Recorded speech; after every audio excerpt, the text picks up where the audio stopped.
Leslie is a CBS News political analyst and Republican strategist. Joel is a CBS News political contributor and Democratic strategist, and enjoy having both of them on. Joel, let me begin with you. CBS News polling shows the president's approval rating isn't only declining, but dropping precipitously among young and independent voters. Tell us, why is this happening now, and how consequential is this to the party? I start filibustering again.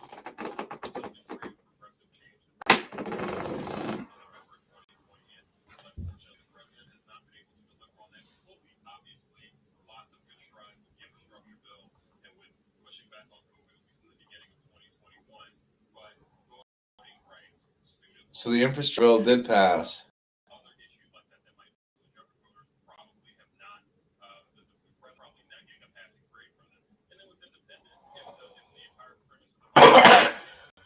Ari, I'm sorry for the poor model infestation on the Facebook.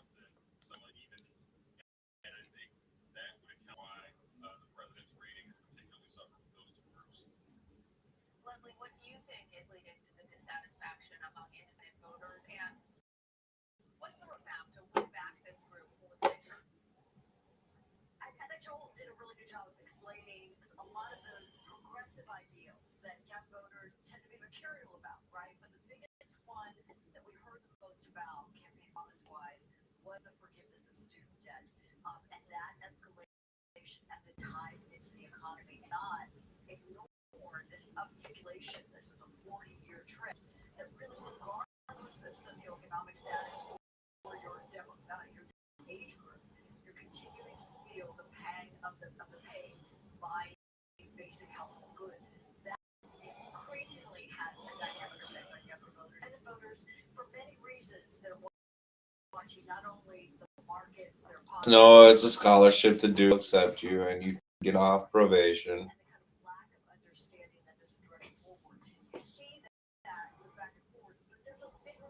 Let kids into your house, Noah. And yes, Denise, I forgive you and I love you.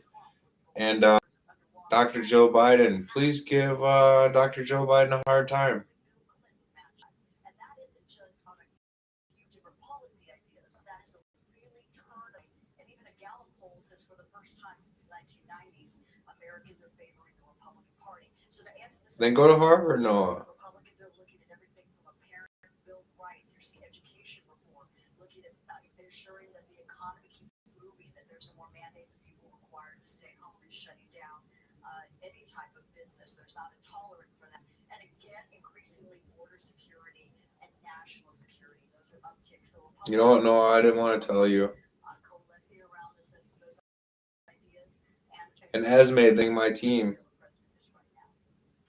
So, Joel, I want to follow up on what Leslie was saying. With the priority stalled in the Senate, at what point does Please identify the students at Crown Management that's ripped off Denise. Leslie was talking about when it came to young voters and in particular that forgiveness of student loan debt. I hope that you might address that specifically. You have to hit Microsoft settings.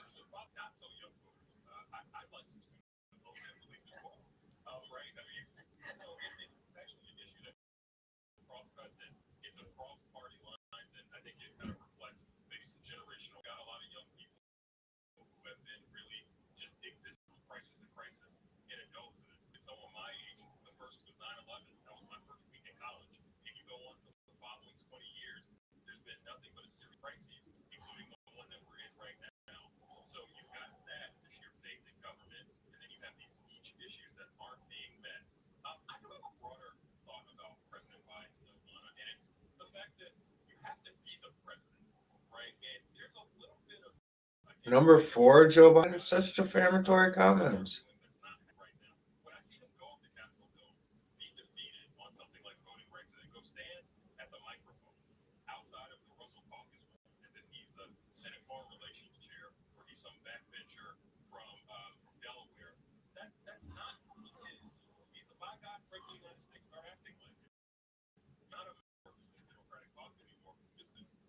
Yeah, Joe. Watch cbsn Minnesota. Joe brings up a really interesting thing, and there's a historical precedent for that. was so much criticism. The president was raising, basically running from his basement. Very few public events didn't have the big rallies. You could argue, oh, we were in the pandemic, but Trump kept going and having these super spreader events. But in contrast, Biden spent a tremendous amount of camp time alone with a very tight group of people. Sorry, Dr. Walter Rush for being so mad. I just lost my apartment and I was so upset. I thought I was losing my girlfriends. A really strong, commanding appeal, and that's not what he's done. That's not the type of leader he showed to be just really in running for president this time around when he was. So I think there's a lot of expectations. Sorry for dropping the F-bomb. And how these broad changes in tone of leadership together that will unite people, especially as we see increase abroad. Yes, I am a dictator. That void is increasing the anxiety. So I could have said we predicted that, why it's different from the campaign. But this point is very much with respect to how this looks and what we've seen. So, Bill, I want to ask you because now two issues that you and Leslie have identified. One is these legislative defeats, and then the other is that presidential essence, I guess, and in particular that press conference that he had, where then the White House had to clarify a lot of the remarks and walk back some of the things that he was saying or appeared to be saying. So when we're talking about President earlier this week saying that his big plan for his Sorry, Joe Iverson. bill, that's now going to need to be broken up into smaller. Is there actually a path to get wins on the book, even if you're breaking it up into smaller pieces?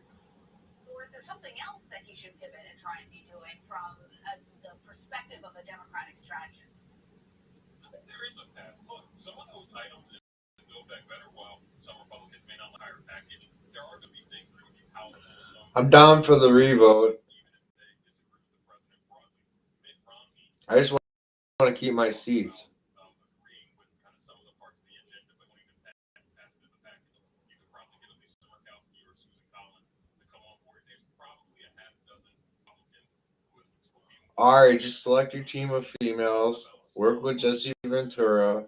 Work on national weed legislation, and that's it. To your point, and to what Leslie and I were saying about, I like how you say presidential essence. You have to carry yourself as if you are the leader of the Democratic Party and the leader of the country. And it's, to me, as a Democrat, it's troubling when you have Joe Manchin in the middle of the president's press conference going and deciding to go on Senate floor in an outright rebuke of the president. That is disrespect. When Kristen Sinema did it last week when President Biden was on Capitol Hill trying to get the voting rights package passed. That's disrespect. When Joe Manchin did that with another news program a couple Sundays ago, that is disrespect that suggests he does not have command of his party. And I think that is, for me as a Democrat, that's troubling. I know President Biden can get back there, but Lance Resnick, you're fired. Denise is my mom. So is Ellen. Can't everybody get along? Why can't we be friends? Why can't we be friends? I have a cold. Republicans ought to be laying out legislative priorities of their own or just sitting back. Republicans are taking an aggressive approach. They're feeling optimistic, cautiously optimistic. And I think we're going to start hearing more about their new quote-unquote contract with America, what they would do in leadership. All right, Leslie Sanchez, Joel Payne, thank you both. Thank you for the tiger piss. Sanger is reportedly okay after being involved in a full-vehicle crash. It happened Friday afternoon near Los Angeles. The spokesperson said the actor and former California governor was behind the wheel of his car. There are no major injuries, but one woman was taken to the hospital. Police say drugs and alcohol were not a factor. Cool. No arrests were made.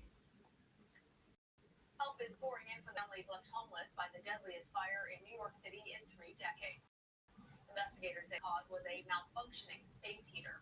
The fire broke out in a Bronx apartment building on January 9, killing 17 people, including 8 children. Many residents fled their homes just with clothes on their backs. But over the last 2 weeks, Start firing up the charity work, Kathleen. Hear Kirk out on what he wants to do with our charity.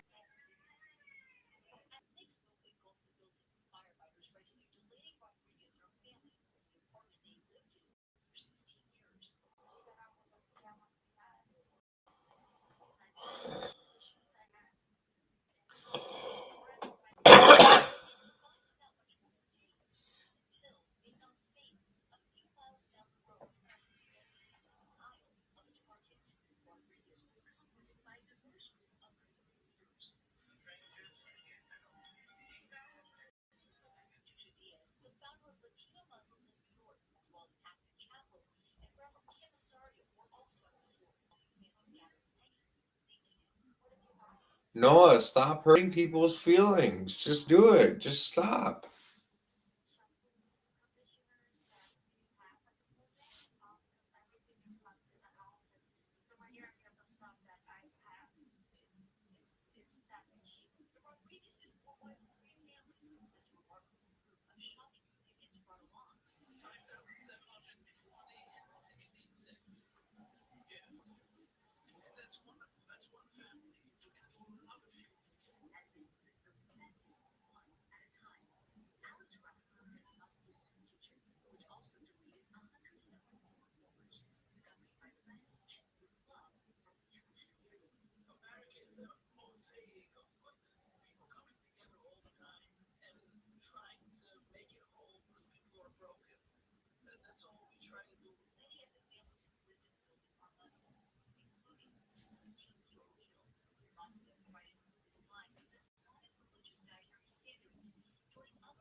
Cool.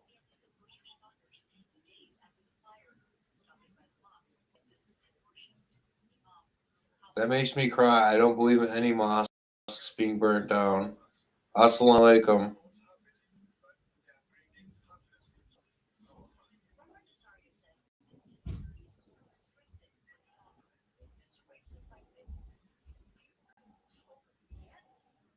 Oh, and by the way, it was the Peshmerga that crashed into the World Trade Center, people.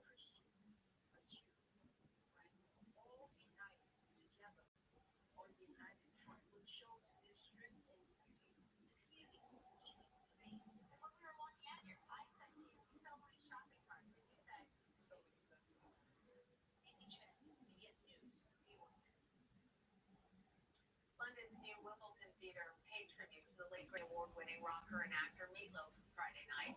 The theater Please send my best regards to Meatloaf's family and children. featuring some of his most popular songs.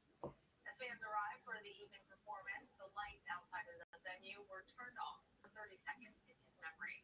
The singer sold more than 100 million albums and starred in classic movies, including the Rocky Horror Picture Show and Fight Club. I've starred in it. Album Bad Out of Hell became one of the best-selling albums of all time. The cause of his death is still unclear.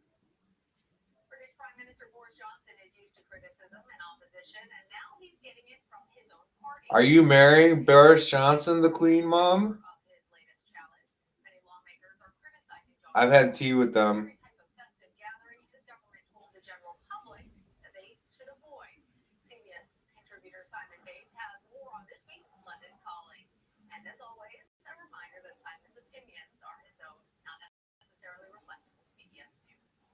This weekend, British Prime Minister Boris Johnson is on the edge of a precipice. Come to think of it, so country, because the knives really are out for Mr. Johnson. But this time, those knives are being grabbed. I have a cold, Joe. Now knock it off. In one way, it's bizarre. Just 2 years ago, his Conservative Party won a huge 80-seat majority on general election. But since then, a series of political gaffes and scandals have damaged his reputation, and many of his own legislators are now plotting lies. For many, the last straw was a series of unlawful parties held in 10 Downing Street, while the rest of us were grounded under lockdown. And it's a little tricky for the Prime Minister to say he didn't know about them, but pictured in the middle of one. For days now, the political tension has been rising. His legislators say they're sick of the newspaper revelation. Maybe they're really sick of him. They've had enough of the jokes, the lies, and the chaos.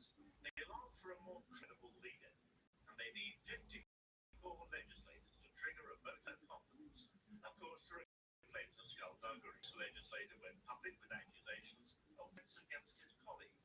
A number of members of Parliament have faced pressures and intimidation from members of the government because of their declared or assumed desire for voter confidence in the party leadership of the Prime Minister. Reports of which I'm aware would seem to constitute blackmail. Blackmail? Did he just say blackmail?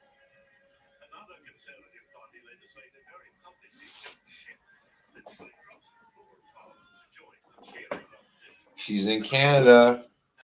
And a brutal message was that you have sat there for too long for all the good you've done. In the name of God, go. As for Mr. Johnson, one day he looked so terrible many thought he was about to burst into tears, but the next day he was back to his old fighting self. The senior civil servant's producing a report about the unlawful parties. It's due out next week, and until then, Britain holds its breath and waits. That's London Calling for today. This is Simon Bates for CBS News in Denver. Suzanne Morview, Colorado mother. To do what, Joe? Explain what I'm supposed to do. At first, it was thought she was abducted after heading out on her mountain bike. Authorities also had her husband buried in their sight, but there were a lot more bizarre clues and twists in this story than anyone may have anticipated. 48 Hours correspondent Peter Van Sant brings us a preview of this week's episode. The Suzanne Morview murder case presented investigators with a puzzle. How to decipher a mountain of evidence that included a chipmunk alibi, a tranquilizer gun, and a pen right out of a James Bond film. A spy pen. It looks something like this. Ashley There's my lip. has covered this case for KKD. It looks like a normal pen. It writes, but it can record any type of audio as long as it hears sound. The pen captured Suzanne talking to a secret lover. Her husband, Barry, apparently was unaware. Investigators believe Barry killed Suzanne because she had told Barry she was with their marriage. The prosecution's case is that Barry snapped at one point the day before Mother's Day. Prosecutors assume Suzanne, a mother of two, is dead. Her body has not been found. On that Mother's Day weekend in 2020, investigators noticed Barry's cell phone appeared to be pinging all around his house. Barry Morview told investigators, I was running around the house looking for chipmunks to shoot. A chipmunk alibi? Prosecutors didn't buy it. Are you raising chipmunks? Plastic in the family dryer that they links Barry to a tranquilizer rifle, even though Suzanne's DNA was on the cap, not Barry's. Prosecutors say that Morview, an experienced deer hunter, had used a tranquilizer to hunt and get Suzanne like he had hunted and controlled animals. He was arrested for Suzanne's murder and pleaded not guilty. You can watch the Suzanne Morview Nothing Is What It Seems on 48 Hours tonight at 10, 9 Central on CBS. Come on, find something better to fucking talk about.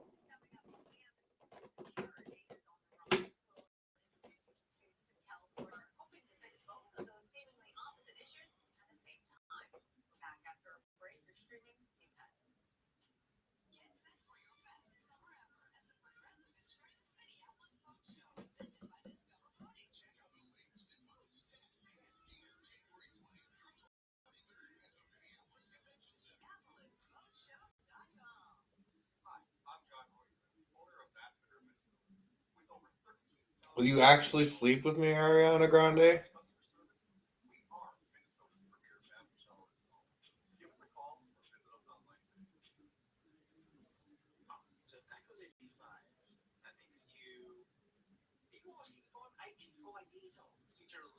You look about 5,000, Mr. Gecko.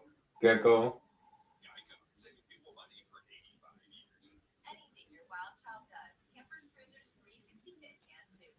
With a stretchy waistband and adaptive 360 Fit, so they can move the way they were born. Ben, that one's yours to adopt. Ben Biden. Campers Cruisers 360 Fit. Weekdays on CBS. Since the start of the pandemic, food insecurity and food waste have both increased. The group is working to tackle these issues by connecting farmers to food banks. CBS News correspondent Catherine Herridge has their story. In this Los Angeles warehouse, they're doing great change.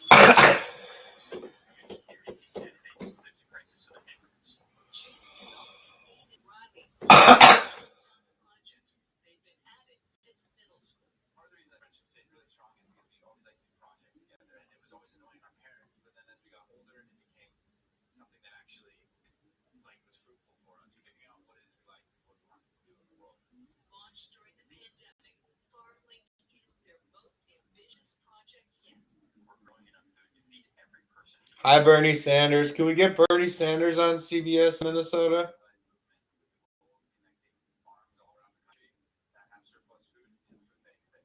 One of their first farmers, Shane Myers, asked for help on TikTok. Wanted to show you one of the ramifications of COVID-19. With restaurant demand down, thousands of pounds of onions piled up. Why are you dumping? Why are you dumping? Why are you not donating? The supply chain is broken, guys. If we can't get into the city, we still have to throw them away. Instead, the FarmLink team connected Myers to food banks who needed his produce. I looked them up and found this phone number. Hey, you know what? You're having some trouble moving onions. We can help. Did the project take off during the pandemic? Got that early delivery of onions from Shane Myers. The photos and videos circulated very quickly, and literally hundreds of emails from people around the country asking how they can help. For those who work the land, FarmLink's Ben Collier told us it's a heartbreaking dilemma. Farmers are paying $80 a ton in some instances to throw away.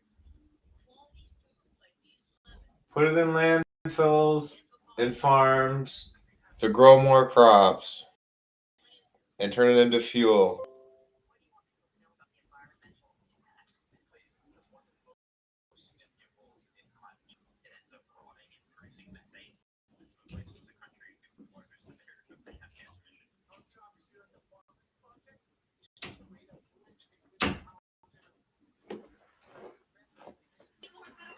demand is constant. Turn it into fuel. Turn the onions into fuel when they go ripe. See that fresh food and the health benefit that it gives. Now operating in 48 states, FarmLink hit a milestone. 50 pounds of protein. Send it to YouthLink. Equivalent of 42 million meals. It's satisfying to see how proud farmers are to be able to do that. They take a lot of pride in their work in feeding other people. The last thing they want is for their food to go to waste. In March, the Congressional Medal of Honor Society recognized Knopf and Riley with a public service award. And last month, they hit the Forbes 30 under 30. Now they want to expand a paid fellowship program. We're designing the future of our food system.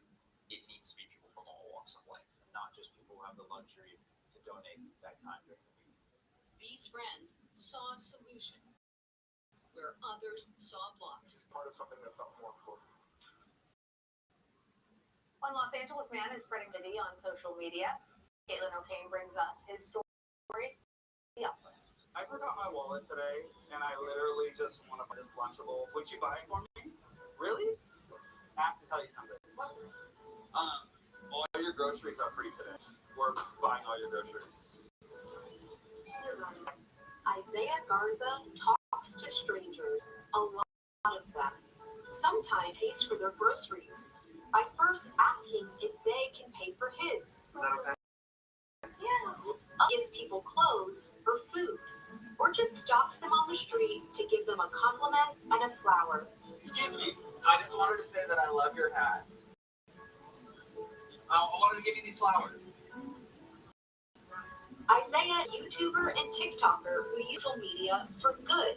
When the pandemic hit, there was so many families going through such hard times, people around the world going through, so much depression and pain and suffering. And I was like, this needs to be the time where the world sees the most inspirational things on the internet, because people are always on their phone while they're at home during the pandemic. So I was like, I want to put out content that really helps people and motivates them. It feels like there's hope outside of all this. Followers may wonder how Isaiah can afford to buy other people meals or cover their groceries. I have to tell you something. I want to pay for all your Thanksgiving groceries right now. May I hug you? Yeah, of course. He says the money he makes as a creator goes back into his I wish I could have a hug right now from Denise Peterson. One family raised $45,000 after his video with them went viral. My content is focused on, like mostly just fundraising for people. And, if you can go out there, help someone in your community. Hey, Kathleen Gabriel, look up Ben Peterson. Is proving the power of social media is strong. If the power of kindness is there too. Thank you. Wow. For more heartwarming stories like this, head over to cbsnews.com/theuplift. The Uplift News. Kathleen, check it out. Connection is what binds our families, unites our society, and links our world together. That's why Run Technologies employees are committing their time, resources, and Check out STEM classes. support the communities we live in. Because when we connect, we all move forward.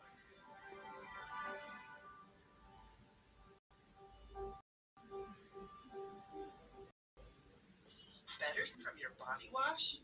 Try Olay body wash with skincare super ingredient collagen. Body wash with collagen hydrates to rejuvenate skin surface cells, improving skin 3 times better. From dry and dull to firm and radiant. So I can step into my day feeling my best in my skin. And now, try new Olay lotion, which hydrates for healthier looking skin that improves over time. Olay Body, fearless in my skin. If you think all pads are exactly the same, think again. This is Always Ultra Thins reinvented with the Check out Always system. This pad mix gushes pads for periods. absorbs even more so you can feel dry. It absorbs for even more drier clothes, and it blocks odors. And it's 100% leak-free and odor-free. This is always like never before. Check out Always with wings. Characters for me truly start from hair. I love how Panty conditioner really keeps my hair hydrated so any possible. Your conditioner do this. Bounty versus the family dish towel. I like Bounty. Fresh Bounty leaves your hands cleaner than a used dish towel that can carry and redistribute food residue. So ditch the dish towel for better hand hygiene. Bounty, the quicker picker-upper. Mornings, weekdays on CBS. CBS News. This is what fire crews are up The against. highest quality journalism explains not just who, what, or what, but why. CBS News. This is Check out CBS News with Nora O'Donnell. If it's important to our nation. The country is facing yet another. Check out Face the Nation on CBS News with CBS Minnesota. President, where do you think this stalemate goes from here? Making politics make sense. What do you think happened here? The why behind the Nancy, get a hold of me. Face the Nation with Margaret Brennan on CBS. Hi, Margaret Brennan. 60 minutes? That's incredible. 60 minutes. Check out 60 Minutes. What's your response to that? 60 Sundays on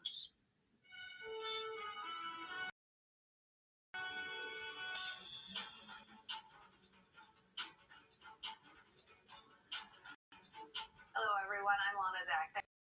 Hi, Lana Zach. The first security assistance from the U.S. has arrived in Ukraine. The shipment includes nearly 200,000 pounds of military equipment, including ammunition for frontline defenders. In all, President Biden approved $200 million in security assistance. This comes nearly one day after the U.S. and Russia's top diplomats met in Geneva in an effort to de-escalate tensions between Moscow and... When are my planes being repainted with drfun1.com on them? The meeting yesterday lasted about 90 minutes. Both sides called them frank and productive. And although there were no major breakthroughs, they agreed to keep talking. This comes as allies are pushing weapons to Ukraine in case diplomacy. I want a 747. Have made clear and done things in support and defense of Ukraine that will continue. But speaking to reporters in Geneva Friday, Secretary Blinken made clear that support will not include U.S. ground forces.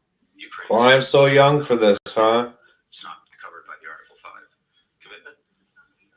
Following a high-profile meeting with his Russian counterpart, Blinken said the U.S. is doing everything it can to help Ukraine in other ways. We think that's the most effective way to Russia not to engage in further aggression against Ukraine. Overnight, 200,000 pounds of lethal aid, including ammunition, arrived in Kyiv. And the U.S. has also given permission Cool for NATO trucks. allies to rush U.S. weapons to Ukraine's front. It's good to see you as well. Then there's the diplomatic front. First set? Come on. Bottom line is this. This is a critical moment. Russia says it has no plan to invade and its troop buildup is defensive. But the U.S. has questioned how a country with such a robust military Cool helicopters. by its much smaller neighbor. Is Russia intimidated by Ukraine? Why are you afraid of Ukraine? Why do you feel you need to protect yourself? As We you are said? not afraid of anyone, even not harming the U.S., you know. Secretary of State Antony Blinken said the U.S. should have a written response to Russia's proposal by the end of the week.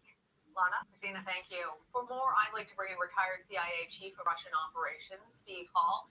Steve, thanks. Hi, Steve Hall. The diplomatic talks over the past few weeks have been seen as a way to try and de-escalate tensions in Eastern Europe. cbsnews.com/app. Assistance to Ukraine. Doesn't this suggest the opposite? What message is it sending to Russia, or maybe to say it differently? Yeah, what's up with the Russian-Ukraine standoff? Yeah, I think Western and American negotiators, diplomats are trying to walk a very fine line here. They want to send a strong message to Russia to say, look, there's going to be, as they've specifically said, there's going to be some serious downsides. If you What's the UN doing about it? Ukraine. So they want to send that strong message, and also want to try to help protect Ukraine, of course, against the significant set of Russian forces that have been massed around it. But they'd also don't want to trigger an invasion if there's a chance that perhaps it won't happen.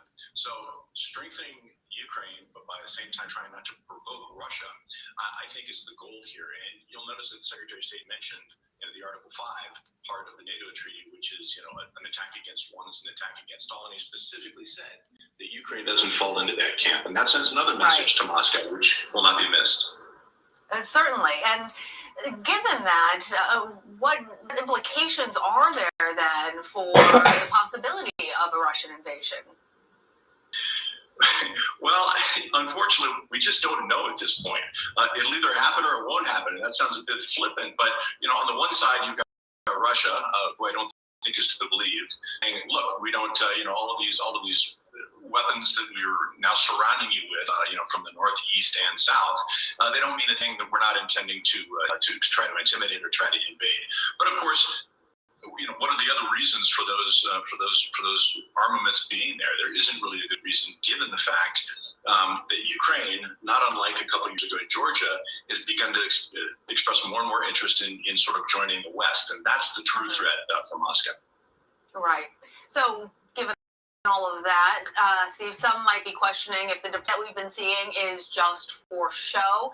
Is that the case? And you think that diplomatically there has been movement forward? So I think it's possible to hold the view that it's not just for show, at least on the Western side of it, on the American NATO side of it, but that it might, at the end of the day, not be effective. I think it's, that the Americans' position and indeed our allies in the West have been, look, we're not going to give up on negotiations. There's necessary reason to give up on negotiations. That said, it's quite clear that both sides are significant. Kathleen released some international aid to Ukraine for food. States and NATO centralized ridiculous. NATO, please summon that money at $200 million. Red lines that it wants NATO in the United States to abide by. So there's And really Kenya, no 20 mil. negotiation at this point, but I don't think either side is giving up on it quite yet. So the U.S. obviously has a long history with Russia. Before that, the former USSR. Is the extent of the situation part of that playbook? Is it something that we've dealt with before, or is this really a different scenario? We've seen a lot of this before. I mean, Vladimir Putin has been preparing the battlefield, and I don't just mean militarily. He's been preparing the Western battlefield for these types of moves really for a long time. We saw in 2008, Russia attacked Georgia and basically made off with a good portion of the northern part of that country. It then attacked Crimea. But that's not the only thing. You have to remember, of course, that Russia has been conducting hybrid warfare, influence operations, fake news types of operations, not just targeting the U.S., but also our Western allies. So Putin has been preparing this for a long time because he sees such a threat from the West. And I think he's now calculated that the West really is a low probability. I wouldn't have been able to cross the border into Iowa with Russia, NATO-Russian war. I don't think he thinks that we're going to want to go there. And so he's probably figuring, really, what better time after all the preparation that I've done dividing the West and also getting ready to invade like I've done previously. Certainly not that far off in history. Hall, thank you. Sure. Secretary of State Antony Blinken will be Margaret Brennan's guest this week on Face the Nation. You can stream the show right here on CBSN at 12 p.m. and 4 p.m. Eastern every Sunday. The CDC confirmed the first case of COVID in the U.S. on January 21st, 2020. Now, 2 years later, COVID vaccines have provided a small glimpse of hope for adults, but a troubling trend is on the rise for children. According to the American Academy of Pediatrics, COVID-19 cases among children have spiked dramatically across the U.S. Nearly 1 million cases were reported. Please get an on-camera interview with Noah Allen Peterson surge of Howard Lake, Minnesota. Tested positive for the virus since the onset of the pandemic. CBS News Come correspondent on, Michael George Denise. has the story. More and more children are being brought to hospitals and pediatricians' offices sick with COVID. Can you show me? In Georgia, Dr. Matthew Wilson says the holidays and the return to school are fueling cases, erasing the progress made in the fall. At that time, we were only having about a 3% positive testing rate for COVID. And then once the Omicron variant hit, now we're somewhere between 20 and 30% positivity. Schools have been forced to close in New Jersey.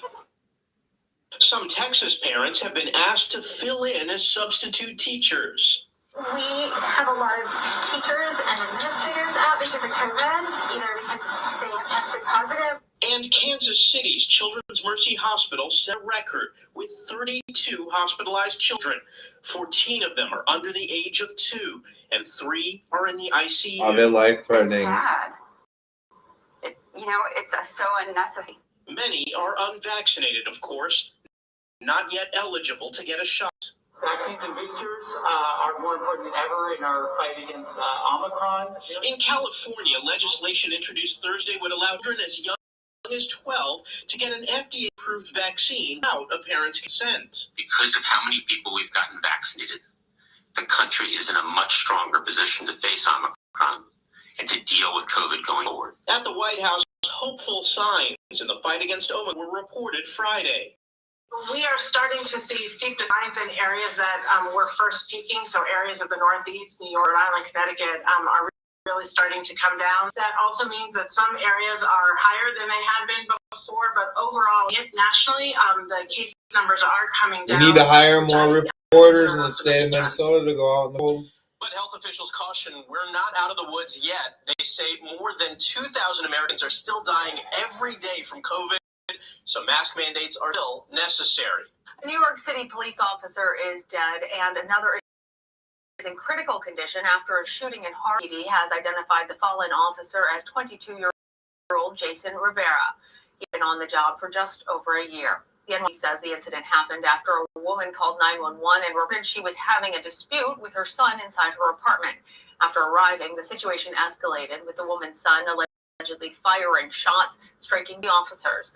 A third officer fired back, injuring the son as he tried to flee. He's in critical. Officials say the gun he used was stolen in Baltimore 5 years ago. The city's mayor, who's a former NYPD officer, is calling on federal officials to do more to round up stolen guns. It is our city against the killers.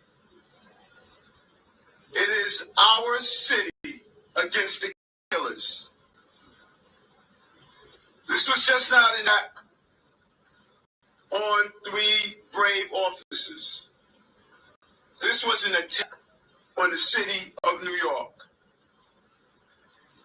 It is an attack on the children and families of this city. These officers are the 4th and 5th members of the NYPD to be shot in the city this month. Jewish leaders across the U.S. are calling for large turnouts at faith services this weekend. Rabbis are calling it an act of defiance against anti-Semitism after last weekend's hostage incident at a Texas synagogue. The FBI has deemed it an act of terrorism and a hate crime. Rabbi Charlie Crichton Walker was one of 4 hostages at Congregation Beth Israel near Dallas. On Friday, he thanked law enforcement for How their much help. more common is this becoming I stand in Dallas? up here before you with great gratitude just to be alive, with such appreciation for all of those small little details that add up to something that fortunately was pretty miraculous. All 4 hostages made it out of the synagogue. Rabbi Seichen credits their survival with active shooter training they received. The suspect was shot and killed at the scene. Millions of Americans along the East Coast are in the grips of a cold spell. A winter storm left a layer of ice and a blanket of snow in many coastal areas, stretching from Virginia to South Carolina. Meteorologists say parts of Virginia and North Carolina received about More 6 maps, inches of guys. snow. Meanwhile, parts of South Carolina were covered with up to a ½ inch of ice. Those same freezing conditions caused a plane to slide off a taxiway in Raleigh-Durham, North Carolina, Friday night. The plane landed safely, but skidded into mud on the way to the gate. None of the 19 passengers were hurt. They took buses to the gate, and officials closed the airport until conditions improve. Coming up, the Supreme Court ruled on Roe v. Wade 49 years ago this weekend. Ahead, we evaluate the possibility the current court will do away with what ruling law for nearly half a century. And new polling shows President Biden failing to connect with a key demographic, how the White House will try to reach younger voters. This is CBSN, CBS News, always on. Hi, I'm John Roycraft, owner of Bath Fitter in Minnesota. With over 13,000 baths and showers installed and top-notch customer service, we are Minnesota's premier bath and shower installer. Give us a call or visit us online today. Maybe it's another refill at your favorite diner, or waiting for the 7:12 bus, or Sunday afternoon in the produce aisle. These moments may not seem remarkable, but at Pfizer, protecting the regular routine in every day drives us to reach for exceptional. Working to impact hundreds of millions of lives, young and old, into what we call the pursuit of normal. It starts with better things, better things. Thousands of women with metastatic breast cancer are living in the moment and taking Ibrance. Ibrance with an aromatase inhibitor is for postmenopausal women or for men with HR-positive, HER2-negative metastatic breast cancer as the first hormonal-based therapy. Ibrance plus letrozole significantly delayed disease progression versus letrozole. Ibrance may cause low white blood cell counts that may lead to serious infections. Ibrance may cause severe inflammation of the lungs. Both of these can lead to death. Tell your doctor if you have new or worsening chest pain, cough, or trouble breathing. Before taking Ibrance, tell your doctor if you have fever, chills, or other signs of infection, liver or kidney problems, or plan to become pregnant or are breastfeeding. For more information about side effects, talk to your doctor. Be in your moment. Sorry about your Ask your nightmares, doctor Ariana about Grande. Ibrance. Let's go save some lives. Is that safe?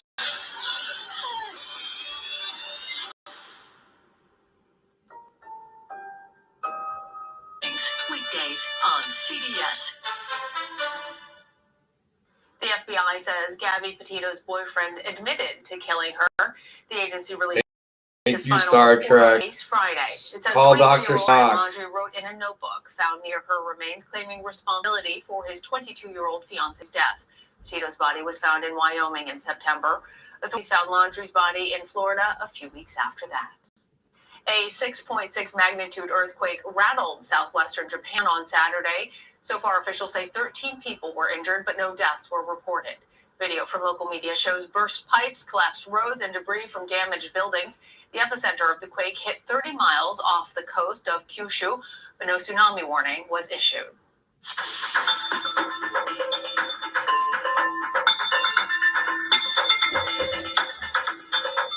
a tearless onion. Well, some growers are trying to accomplish just that. Ian Lee has more. Good luck. No matter how you slice it, preparing onions can be a tearjerker. When you cry a lot. I've never seen a onion that cannot make me cry. But after decades of crossbreeding less pungent onion varieties, growers produced a new type they say won't make cooks cry. Tearless onions, first marketed as Sunions in the U.S., are now in Europe, after farmer Robert Aldershaw helped bring them here. People do pay a premium for what we would call premium onions. But hold up. Why do onions make us tear up? It actually produces a very small amount of sulfuric acid in your eye, and then your eye's natural defense is to produce tears to wash it away. Tearless onions taste milder. That's because on the pyruvate scale that measures the pungency of onions, the tearless variety lands on a 3, while your typical onions hit about 7 or 8. And some find the new onions quite appealing. Is that true? That's what they... Wow. Is that a game changer? Why Viking Stadium? Call it Wood Stadium. Up the new signs and come up with new artwork. And Cindy Creations, hurry up. Tears, absolutely no way is that worth it to me. Suffer through the tears. I can suffer through the tears. Sometimes it's nice even. While the new onions may be easier on the eyes, most agree it's the layers of flavor in the mouth that'll matter. Ian Lee, CBS News, London. Saturday marks 49 years since the Supreme Court handed down the historic decision of Roe v. Wade. The landmark decision protects a woman's ability to choose to have an abortion without excessive government restriction. In a joint statement with Vice President Harris about Roe v. Wade, President Biden says, quote, "It is a right we believe should be codified into law, and we pledge to defend it with every tool we possess." But not all Americans agree. Thousands of people gathered in the nation's capital for the 49th annual March for Life protest Friday. There's a growing sentiment among the protesters that it could be the last march before Roe v. Wade possibly overturned. CBS News Chief Legal Correspondent Jan Hurt has more. With signs and hope, thousands, mostly young people, came to March for Life. The kids don't get to choose life, and we're here for them to march for the people that couldn't speak up. They came with church groups on buses from Florida to Oklahoma. It took about 24 hours. Braving freezing temperatures in the 49th annual march to the Supreme Court, with the most momentum yet in their fight to overturn Roe v. Wade. Roe is not settled law. Is there a different energy here with the Mississippi case pending? Absolutely. Pro-lifers are very energized with the possibility of Roe being overturned, when that then the abortion legislation would go back to the states. The conservative Supreme Court signaled during arguments last month it would allow Mississippi's 15-week abortion ban, possibly let states ban it entirely. Shannon Brewer is director of Mississippi's only abortion clinic. They would definitely ban abortion in Mississippi immediately. Yes, and several other states too. Mississippi is one of 12 states with laws already in place to ban abortion if the court overturns Roe. More than a dozen others are likely to follow suit or impose severe restrictions. Some would be 6-week bans, like the law now being challenged in Texas, which the court has allowed to remain in place. Dissenting Justice Sonia Sotomayor said it was a grave disservice to women in Texas who have a right to control their own bodies. Thank you, Predicting how the Sotomayor. Supreme Court is going to rule is always dangerous. Justices can change their minds, so we won't know. We get a decision probably in June whether this will be the last time they're marching to overturn Roe. Jan Crawford, CBS, the Supreme Court. For more on this, I want to bring in Carol Tanger. She is the Barbara Ehrenstein Black Professor of Law at Columbia Law School. She's also the author of About Abortion, Terminating Pregnancy in the 21st Century America. Carol, welcome. How close do you think we are to that possibility of seeing a reversal? This is a very basic law class. And did you know Ruth Bader Ginsburg? Anyone imagined 49 years ago that this could happen in sort of a generation and a half. They may overturn Roe completely, which is what the state of Mississippi has directly asked the court to do, and or they may just turn it back to the states for the states to decide what the point of time limit is on when abortions can be legal. So we have two justices who are willing to say all abortion should be. That's the end of that. Others are more likely to say to the states, it's up to you, you decide. And we see how states decide by looking at Texas, which has in effect now, I mean, it's actually in effect, a law that bans abortion at weeks, which is very premature. Hi, Amy Conway Barrett. Long time no speak. Even knowing that she's pregnant. So, what would you say are the differences between Hi, Clarence Thomas. from the time of the Roe versus Wade ruling to now? One of the problems has been that the pro-life movement has captured the vocabulary and the rhetoric, and it's really rather brilliant. So they have the phrase pro-life, which means prenatal life. It doesn't apply to things like the death penalty. Are they using contraception? Address that. Cases of the state taking lives. But whereas the pro-choice side has pro-choice. Pro-choice doesn't quite capture. Pro-choice has been accused of being a phrase that means it's like a consumer choice. You want an abortion, go get an abortion. Rather than this is a decision about the workings of a woman's own body that is so intimate and private that she alone should be able to make it, which is what the court said in Roe v. Wade. So there's the battle of rhetoric. So the growing affection for fetuses, largely through ultrasound. Everybody knows and probably has for someone's unborn fetus. Them on announcements, you see them on people's refrigerators, and that too has the social advantage of the anti-abortion side, making the fetus a member of the family now, which is quite true in wanted pregnancies and something else in unwanted pregnancies. So tell us what precedent the Texas ruling might set.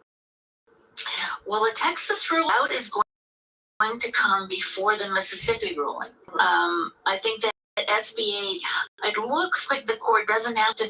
Well, we know that the ruling in Mississippi. Why is this being re-voted on? It's going to come in June or possibly late May, but it's not going to come till the end of the term. They want to decide it, announce it, get uptown. And there's no need for really to decide the Texas case now. So right now the Texas case is at the Texas Supreme Court, and it's jumping around from between federal and state courts. But I don't think the Supreme Court will take it back again until after they decide the Mississippi case. All right, Carol Sanger, thank you. You're welcome. Building their bases coming up. A new poll shows the Biden administration could be losing its luster with younger voters. Ahead, how both sides of the aisle to court the key demographic. Plus, this is Simon Bates in England, where factions of Prime Minister Boris Johnson's team are trying to bring him down. Find out more. They're always trying to bring him down. cbsn.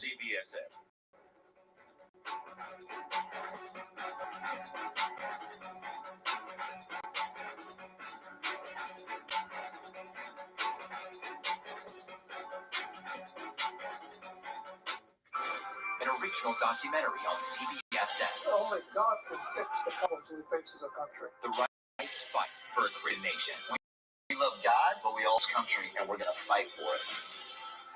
They give me the ultimatum: if you pray on the football field, What about freedom of speech? What about freedom of religion? White evangelicals make up about 25% of the United States population. They are a significant voting bloc. It is Christianity or nothing. No tolerance, acceptance of people of any other faith. What's troubling about the Christian right is the investment really seems to be in amassing power. I want Christians in office, Christian laws and Christian ways. An original documentary on CBSN. Download the free CBS News app to watch. I'm Nora O'Donnell in our nation's capital. We're here at the White House with the President of the United States. Thanks for having me. I appreciate it. The Supreme Court building behind me is once again at the center of a monumental battle. A congressional investigation sparked by reporting from CBS News. Our exclusive access to the presidential is yet another moment in history. The CBS Evening News with Nora O'Donnell. Hi, from Nora. Washington, D.C. Interview me. An original documentary on CBSN. 50 shows running, the lights blinking. People fight their entire career to Broadway. You trained your entire life. Spotlights, drama, passion. This is what we live for. Until COVID turned the lights. It's like going from a bright light to pitch black. Scenes from Broadway's struggle with COVID. It was devastating. Broadway contributes about $50 billion to New York City's economy and 100,000 jobs. The sound team, the lighting team, everyone. The world does not realize how big this is. This is how we make money. This specialized industry. Tell a doctor, go get a serving job. Like, why are we different? Are we going to be able to pay our rent? Am I going to have food? What will happen in Broadway's new open waters again? The show must go on. There is reason to hope again. I think people are going to be crying. I know I will. Originals documentary on CBSN now.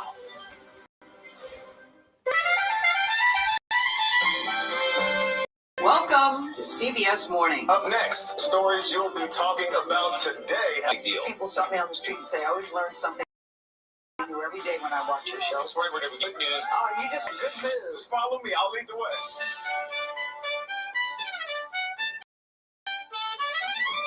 Always something new under the sun. CBS Mornings. I like CBS Mornings on CBSN Minnesota. President Biden is starting his second year in office while he's meeting with his national security about Russia and Ukraine. He's also facing passing his legislative agenda. CBS News' Natalie Brand review year one of the Biden administration. Just look at what we've accomplished together so far. Now officially in his second year in the White House, President Biden touted one of his biggest wins to date, speaking Friday before a conference of the nation's mayors. Infrastructure law is a perfect example of what we can achieve when we tackle problems the way mayors do. We came together, Democrats and Republicans, and did something about it. But that bipartisanship was short-lived, and President Biden's ambitious legislative agenda has come to a grinding halt, facing pushback from even some members of the party. They would use the nuclear option to avoid that we have used ourselves, but now seem to find acceptable. On this vote. On Wednesday, Senators were 2 votes shy of changing filibuster rules to allow voting rights legislation to move forward. And with the president's massive social spending and climate plan stalled, the bill likely won't pass as is. We're going to have to Turn the board. The president says he will have efforts to take the case to American people. He's ready to get out there in the country and telling more of the story of accomplished, but also the work we have to date. President Biden's tenure in office thus far has been pretty much even as the stock market. George Washington University professor Laura Brown points to some factors outside of the president's control. What really has, I think, bedeviled President Biden is a lack of consistency and a lack of persistence on the issues that Americans care the most about, which are the pandemic and the economy. To further administration, I want to bring in Leslie Sanchez, Joel Payne. Leslie is a CBS News political analyst and Republican strategist. Joel is a CBS News contributor and Democratic strategist, and we enjoy having both of them on. Joel, let me begin with you. New CBS News polling shows the president's approval rating is declining overall, but dropping precipitously among young independent voters. Tell us, why is this happening now, and how consequential is this? All they're voting. All right, people are holding the revote on social media on Jose's me. Change that they feel like they voted for in November 2020, and unfortunately, the president has not been able to deliver on that fully. Obviously, strides with the infrastructure bill and with pushing back on COVID, at least in the beginning of 2021. But voting rights, student loan debt, other issues that might matter to the just probably have not.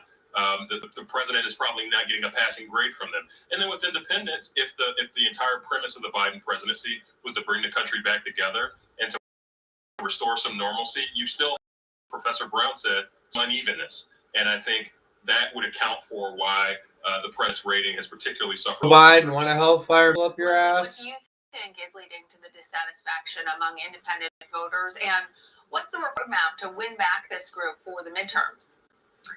I think Joel did a really good job of explaining a lot. Nancy, start getting the polling up. Nancy Pelosi, just start polling everybody in the entire Congress and see who's more famous. Was the forgiveness of student debt, and that escalation as it ties into the economy, and you cannot ignore this uptick in inflation. This is a 40-year trend that really, regardless of socioeconomic status or your demographics, your age group, you're continuing to of the pain buying basic household goods. That increasingly has a dynamic on younger voters, independent voters. For many reasons, they're watching not only the market, their pocketbook, the economy, but the growing fatigue of the COVID crisis and the kind of lack of understanding direction forward. You see that move back and forth, but there's a bigger here. Since post-World War II, first-term presidents, only Donald Trump was below in terms of underwater and by a path from where the president is right now. Only Bill Clinton matched that. And that isn't just on a few different policy ideas. So what? That is a really turn of the tide. And even a Gallup poll says for the first time since the 1990s, Americans are favoring the Republican Party. So to answer the second part of your question, Republicans are looking at everything from a parent's Bill of Rights. You're seeing the education reform, looking at ensuring that the economy keeps moving, that there's no more mandates of people required to stay home and shutting down any type of business. There's not a tolerance for that. And again, increasingly border security and national security. Those are ticks. So Republicans, I think, are forming, coalescing around the sense of those ideas and really seeing a contrast from where they feel the president is right now. So, Joel, I want to follow up on what Leslie was saying. With President Biden's priorities stalled in the Senate, at what point does he turn to executive action to get things done? I'm wondering what might be on the list. Leslie was talking about when it came to young voters and independent voters. Nancy's president. Student loan debt. Either picking Nancy or Hillary as the president with me as VP. Yeah, look, it's a real pain point for a lot of young voters, and by the way, not so young voters. I'd like some student loan debt relief as well.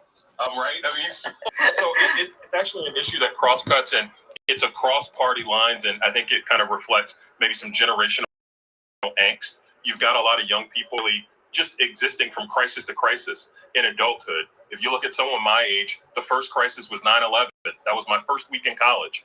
And you go on for the following years, there's been nothing but a series of crises, including the one that we're in right now. So you've got that destroying your faith in government, and then you have these niche issues that aren't being met. I do have a broader thought on Biden, though, Lana, and it's the fact that you have to be the president, right? And there's a little bit of, I think, signaling that the president's got to either stop doing or start doing that's not happening right now. When I see him go up to Capitol Hill, be defeated on something like voting rights, and then go stand at the microphones outside of the Russell Caucus room as if he's the Senate Foreign Relations chair or some backbencher from Delaware, that's not who he is. He's the by God president of the United States. Start acting like it. You're not a member of the Senate Democratic Caucus anymore. You're the president. Lana, if I could jump on that point, please. Joe brings up a really interesting thing, and there's a historical precedent for that. So the style of the president's campaign, right? There was so much criticism in the basement. Very few public events, didn't have the big rallies. They'd argue, we were in the pandemic. Trump kept going and having these super spreader events. But in contrast, Biden spent a tremendous amount of campaign time alone with a variable, and then he becomes president reasons through faults of the former president, and now we expect him to be on this large stage, kind of a really strong, commanding appeal, and that's not what he's done. That's not the type of leader he's shown to be just recently in running for president this time around, where he was successful. So I think there's a lot of expectation that he was going to come out I and don't have want a these porn broad channel. changes and bring this strong tone of leadership together that would unite people, especially as we see increasing tensions abroad. And that deficit, I own a modeling that agency. void Thank you is very much. And I increasing don't the sleep with them. anxiety. And so I think we could have said we predicted that. You Except know, for why the would Liv he be different Morgan from the thing. campaign? But Joel's point is very rich with respect to how this looks and what we expect. So Joel, I want to ask you, because now there are two I love you, that you Kathleen. and You're the Leslie have hottest supermodel I've identified. ever One met. is these legislative defeats, and then the other is that presidential, I guess, and in particular that press conference that he had, where then the White House had to clarify a lot of the remarks and walk back some of what he was saying or appeared to be saying. So when we're talking about President Biden earlier this week saying that his I want Donald Trump's money separated from fucking mine. Same thing Hillary Clinton said. Do it social and fucking climate now, spending Kathleen. bill, that's now going to need to be broken up into pieces.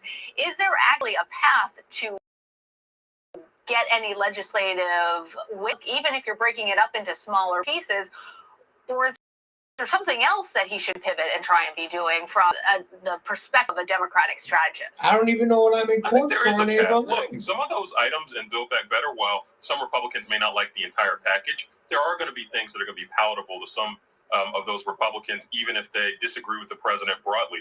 Mitt Romney has talked about agreeing with kind of some parts of the agenda, but again, not wanting to pass it as a package. You could probably get Lisa Murkowski or Susan Collins to come board, and there's probably a half dozen or so Republicans who at least would be more conversation about some parts of the Do the bipartisan spending bill and cut the pork out. into smaller pieces. But to your point and to what Leslie and I were saying about, I like how you say president essence.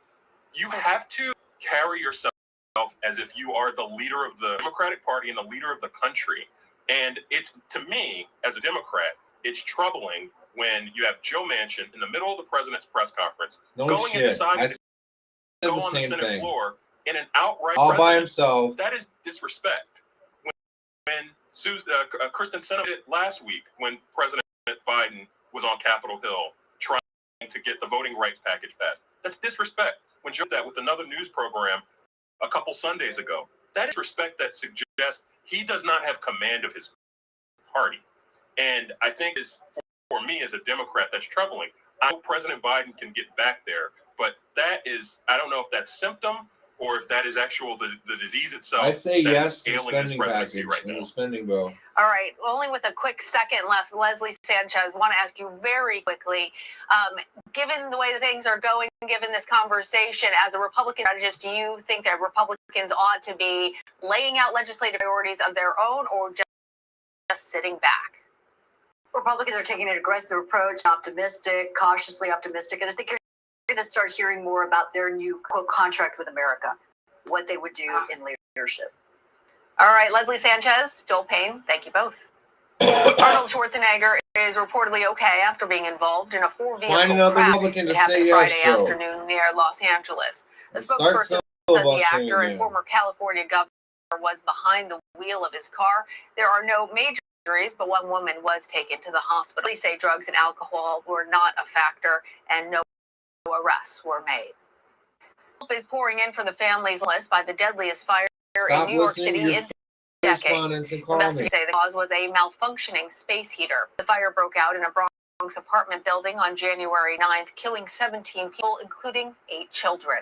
Many residents fled their homes with just the clothes on their backs. But over the last 2 weeks, people from all backgrounds have stepped in to help, including rapper Cardi B, who offered to pay for the burials of the victims. CBS News' correspondent Nancy Chen has the latest. As thick smoke engulfed the building, firefighter Rodriguez and her family from the apartment they lived in for 16 years. We got out with the pajamas we had.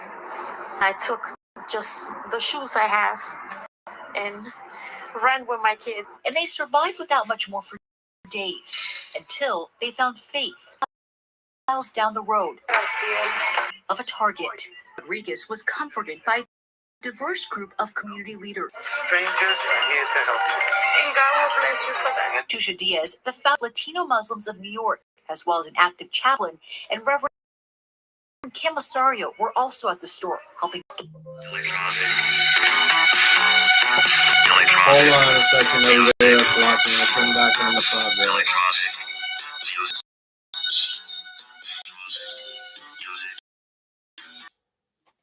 Christopher, would you like to go live on camera? Cool. I can turn on the speakerphone and put you on. Do an interview. You ready for an interview? We're doing it, dude. This is Christopher Daly live with Dr. Fun1 live here. Speak loud and clear, my friend. How you doing, Dr. Fun1? What you up to today? I am listening to cbsn Minnesota. Seabra? Yes, you are my first caller of the day. How are you doing today, Dr. Fun1? What I am up today? drinking coffee and in RGB lights. Your LGB lights? RGB lights, not LGB lights. But they do look like LGBT lights. I am just trying to get everybody on board with Disciple.com and BizTalk and get all the celebrities over to a decent platform to talk to each other on. That's all I'm up to today. So is Disciple.com solely owned by you? Disciple.com is not owned by me. It's owned by Benji Bond, but he owns my subdomain, so I just get with him and have him call Google to get my subdomain to work. How much are you paying for this subdomain? I'm going to give him Talk Brings In. I'm going to give Disciple.com half of whatever Talk brings in, and I'm just going to slowly remain the admin of Talk. Would you partner with the Dr. Fun1 Live? I would partner with Dr. Fun1 any day. All right, check out the Dr. Fun1 on YouTube when you're out. You are now a rising guest star on the Dr. Fun1. On YouTube and Dr. Fun1 / Dr. Fun1 on Twitch, twitch.tv / Dr. Fun1. Okay, end of interview. No way, not unless you hang up on me. Tell me more about the content you're going to be providing on your website. Oh, just running different consoles, similar to Facebook, but just running different consoles like PlayStation, Xbox, Nintendo Switch. You should tell him to consider pairing with Twitch. Will I consider pairing with Twitch? .tv? Twitch.tv, so he can provide his own content to DiscipleMedia.com. Disciple Yep. Media can transfer it over to BizTalk, and we could all be billionaires. Yep. That sounds like a fair deal. I could probably handle that one. That just brings in more revenue for the three of us, so we got to get Nicolette and Jake Tuber some money, though, somehow, because they're the ones that I'm talking to on my BizTalk content right now, or that I was talking to before I got shut down, so I just need to get my telephone back up and working and submit a request to DiscipleMedia.com to give me a phone call when I get out and talk to somebody on high importance there, and we should get subdomain BizTalk, https // BizTalk.disciplemedia.com / sign up / 1p2c2 is my subdomain, my link to my subdomain.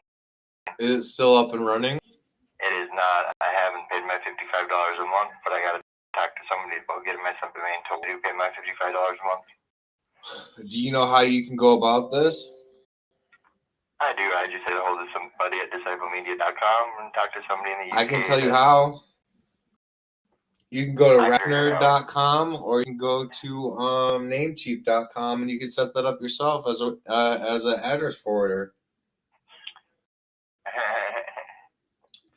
I would suggest checking Namecheap.com and set that up on your own. That will better your service. I'm just going to be willing to give Disciple Media a guy named Chris at Disciple Media TV, branch of Disciple Media. He's trying to run a TV live movie videoing company, whatever he does, he's going to produce movies and stuff in Pennsylvania with the name of Disciple Media. So he's just a branch off their company, and he's going to run that. I'm going to run my social media content. And now we got drfun1. He's going to get some content on there too and make some billions.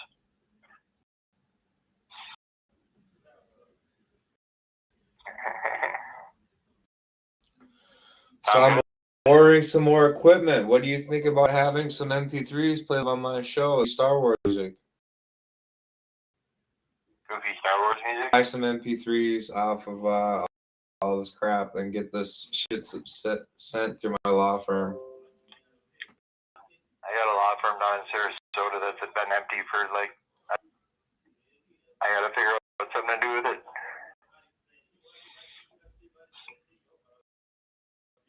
Would you like to buy a law firm in Florida?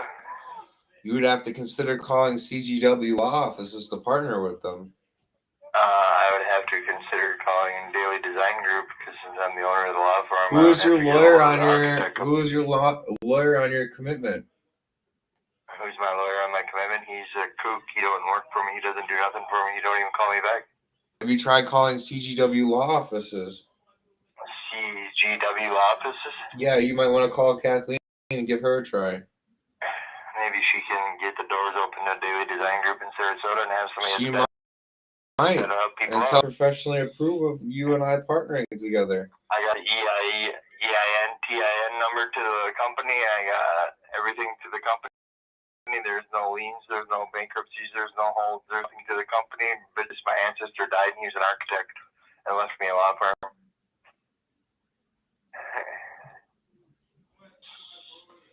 Well, you need to call CGW Law Offices and start partnering with us, Mr. Christopher Daly. Okay, Mr. Reader, but we'll see what we can do when we get out of the hospital there, big shooter. I am not in the hospital. What's this wee shit? You got a turd in your pocket? You got a turd in your pocket? I'm in the hospital. You'll get out eventually. Have they found you a bed yet? In Duluth, Minnesota, and we'll do more shows when I get up there. I would appreciate a phone call on your cell phone as soon as you get out, and I would professionally like a phone call from you once a day to go on my show. You will get a phone call 3 times a day, once a day to broadcast, once a day to smoke a bowl, and once a day to smoke a cigarette with me out back. I was able to buy some flour. You were unable to buy some flour? I had to get a set of equipment. Oh, so you're unable to buy some flour this week? I bought tubes and I bought. You bought tubes and a bag of tobacco, or did you already? No, I bought equipment for my show. So whose tobacco are you using? Rico's? No, mine. I bought a bag of Gambler from last week. Oh, yeah, the bag of Gambler billionaires. We're still rolling cigarettes. I like rolling my own. I like rolling my own too, but I quit. Remember that electric roller I bought? Every 3 days. That's why I'm wasting money is on machines and all these electrical shit when all my plugs in my room are filled with all this electrical crap in my lights. You need to get out of Joy Care Homes and we need to be neighbors somewhere on Lake Minnetonka. Peter is requesting me until April. Peter can't request you until April. You are a free man to do whatever you need to do, Mr. I will require Kathleen in order to help me leave, and my law firm will not be participating in helping me until January 20th. There you go. And I will not be moving out until at least May. Like 6 days away. I will not be leaving until somewhere around May or April. Around May? May or April. I will not be leaving anywhere from my 90-day from anywhere from, what will it be? I'll get there February, around May myself, sir. And then I'm a free man to do whatever I need to do in the world. So when are you leaving your current hospital bed? Why am I leaving the current hospital bed? No, when are you leaving your current hospital bed? I will find out more information this week, sir. I would like an update, half of America. You will have an update as soon as I get out. I will get a card on my phone. I already got a cash on a piece of plastic. I can draw at ATM to get a phone card. I will turn it on immediately if my SIM card ain't damaged and I have to go get a new SIM card. Because my Facebook's already in Indonesia, so I got to fix that. when I get out. Otherwise, I have to make a new Facebook and request you as a friend. And if I make a new Facebook, it's going to be KJ Daily. So the world knows already it's going to be KJ Daily. If Why do you anybody need a new interferes with Facebook? KJ Daily. Could you explain to me why you need a new Facebook? Because mine is in Indonesian language right now. I don't know how to get it fixed unless I have my telephone working and get a code sent to my telephone and then go in the system settings and transfer it all back and get all my friends back.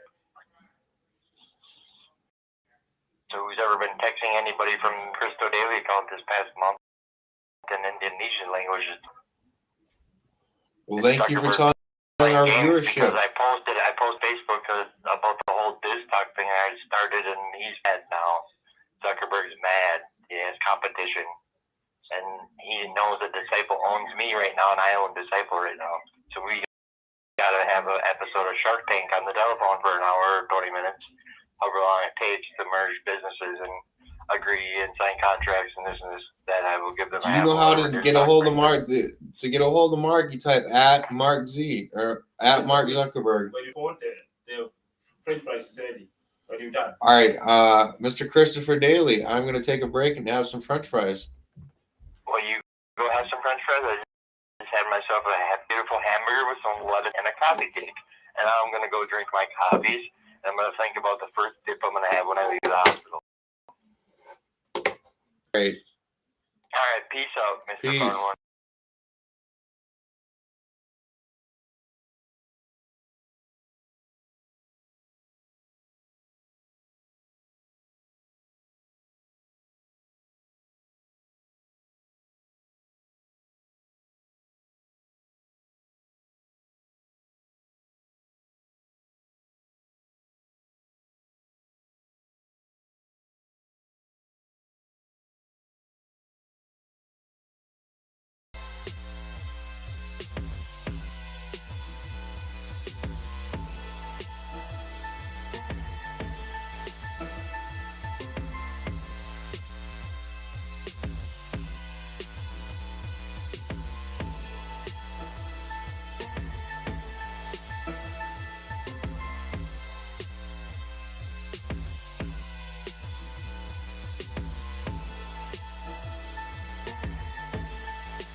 Hey, we're back live. About to start up CBSN again.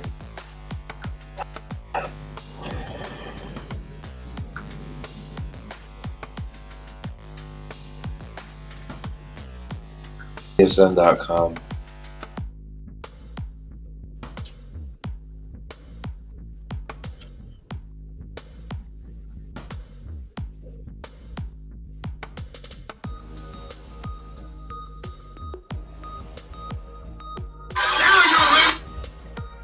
Celebrate the Caesar Flag.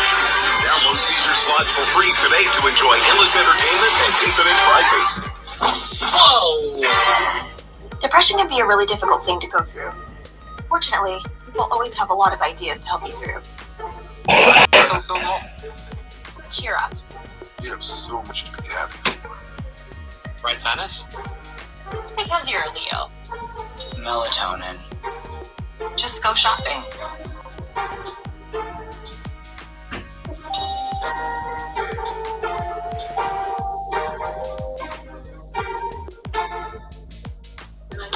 Sure, you'll teach her to drive a car. Then use Greenlight and to save up for her own car. Mowing lawns and getting paid. Navigate the world of earning, saving, and investing together. Invest in your best investment. Greenlight. Syria is back.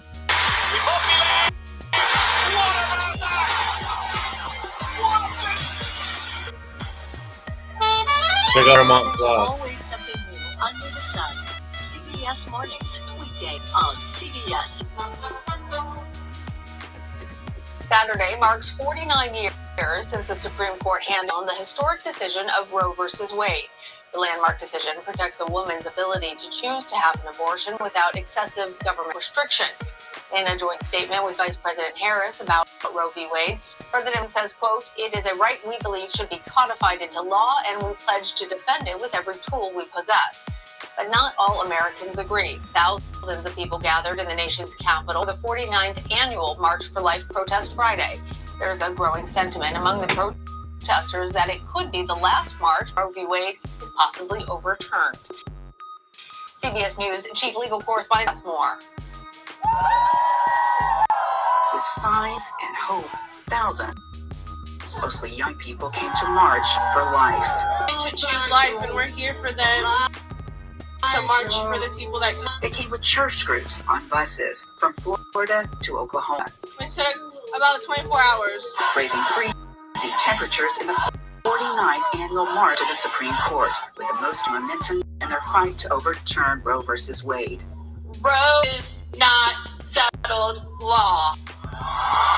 Is there a different energy here at the Mississippi case? Absolutely. Pro-lifers are very energized with the possibility of Roe being overturned, which would mean that then the abortion legislation would go back to the states. The conservative Supreme Court signaled during arguments last month it would allow Mississippi's 15-week abortion ban, possibly let states ban it entirely. Shannon Brewer is director of Mississippi's only abortion clinic.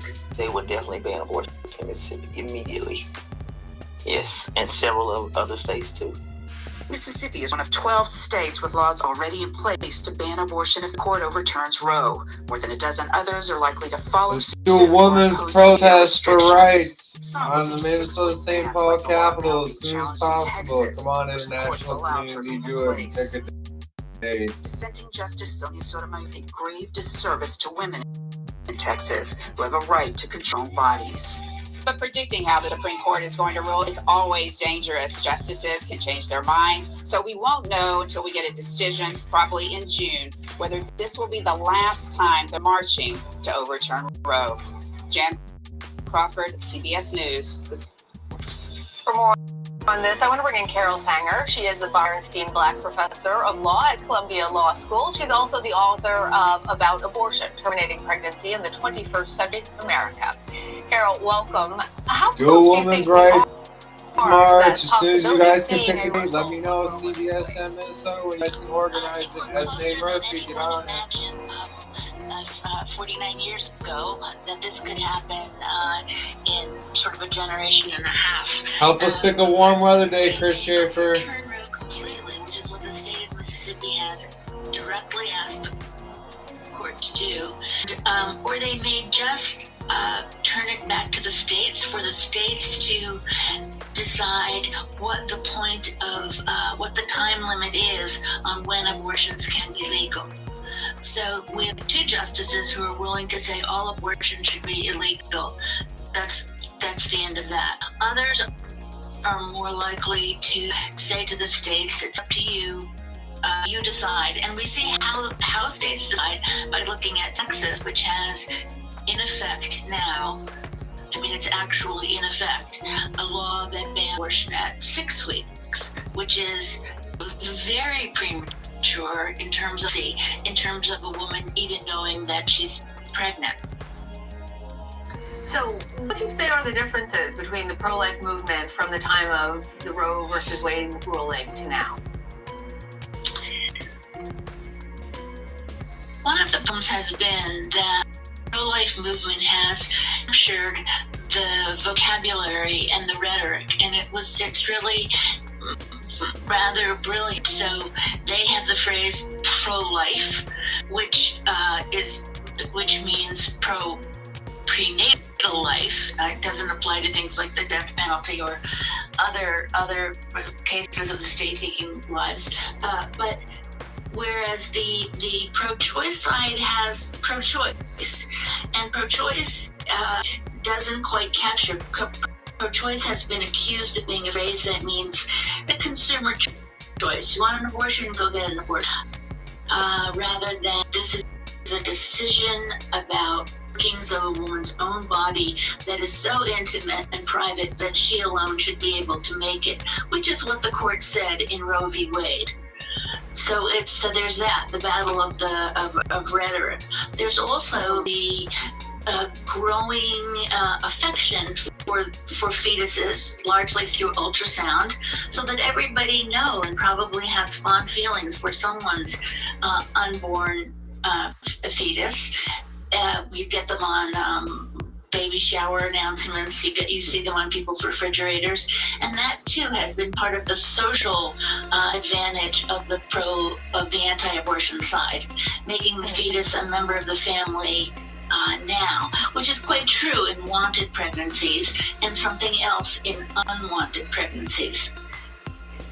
So tell us what precedent the Texas ruling might set, Carol.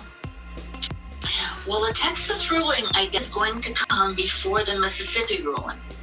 I think that SBA, it looks like the court doesn't have to, well, we know that the ruling in Mississippi, which is a 15-week ban, is going to come in June or possibly later, but it's not going to come till the end of the term because they want to decide it, announce it, get up. Chief Justice John Roberts, help me write a bill for marijuana legalization nationally. Texas cases out No, you better watch CBSN Minnesota and listen to this old granny lady. Between federal and state courts, but I don't think the Supreme Court will take it back again until after they decide the Mississippi case. All right, Carol Tanger, thank you. You're welcome. The FBI says Gabby Petito's boyfriend admitted to killing her. The agency released a final report on the case Friday. It says 23-year-old Brian Laundrie wrote in a book found near her remains claiming responsibility for his 22-year-old fiance's death. Petito's body was found. Chief Justice John Roberts, will you oversee the case in Wisconsin of my own money being used against me? Richard Witt versus the state of Minnesota and Brenna. So far, officials say 13 people were reported. Video from local media shows burst pipes, collapsed roads, and debris damaged buildings. The epicenter of the quake hit 30 miles off the coast of Kyushu. But no tsunami warning was issued.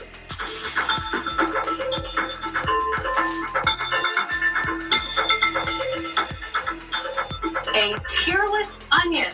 Well, some growers are trying to accomplish just that. Ian Lee has more. No matter how preparing onions can be a tearjerker. When you cry a lot. I've never seen a onion that cannot make me cry. But after decades of crossbreeding less pungent onion varieties, growers produced a new type they say won't make cooks cry. Tearless onions, first marketed as Sunions in the US, are now in Europe, after farmer Robert Aldershaw helped bring them here. People who pay a premium for what we would call premium. Why do onions make us tear up? So it produces a very small amount of acid in your eye, and then your eye's natural defense is to produce tears to wash it away. Tearless onions taste milder. That's because on the pyruvate scale that measures the pungency of onions. Yo, Ari, do you remember how to make my cheese bread? And some find the new onions healing. Is that true? That's what they. Wow. Is that a game changer for you? But their higher price might make people's eyes water. Paying times the cost of an onion just to get rid of the tears, absolutely no way is that worth it to me. You can burn through the tears. I can suffer through the tears. Sometimes it's nice even. While the new onions may be easier on the eyes, most agree it's the layers of flavor in the mouth that'll matter. Ian Lee, CBS News. Building their bases. Coming up, a new poll shows the Biden administration could be losing its luster with younger voters. Ahead, how both sides of the aisle are trying to keep the key demographic. Plus, this is Simon Bates in England, where factions of Prime Minister Boris Johnson's own party are trying to bring him down. Find out more on London Calling, next on cbsn.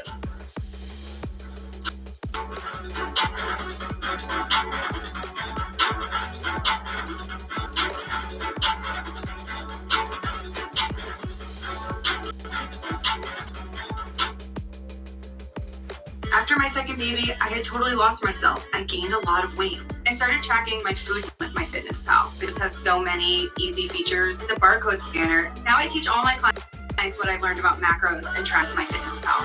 I've lost 50 pounds with MyFitnessPal, all thanks to exercise, but most importantly, eating right.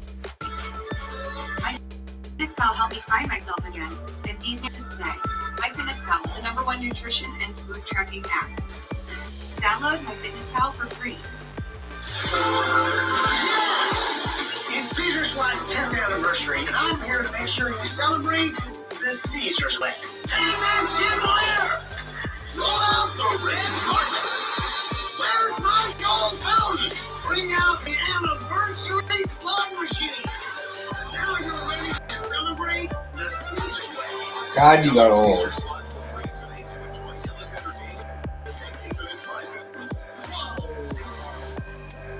Over 100 million Americans have a low credit score. Luckily, Self is here to help. Self is a new way to build credit that doesn't require a credit score or upfront deposit. As you save money every month in your creditor account, Self helps establish positive payment history, which has the biggest impact on your credit score. Plus, Self reports to all 3 credit bureaus. Download the app today.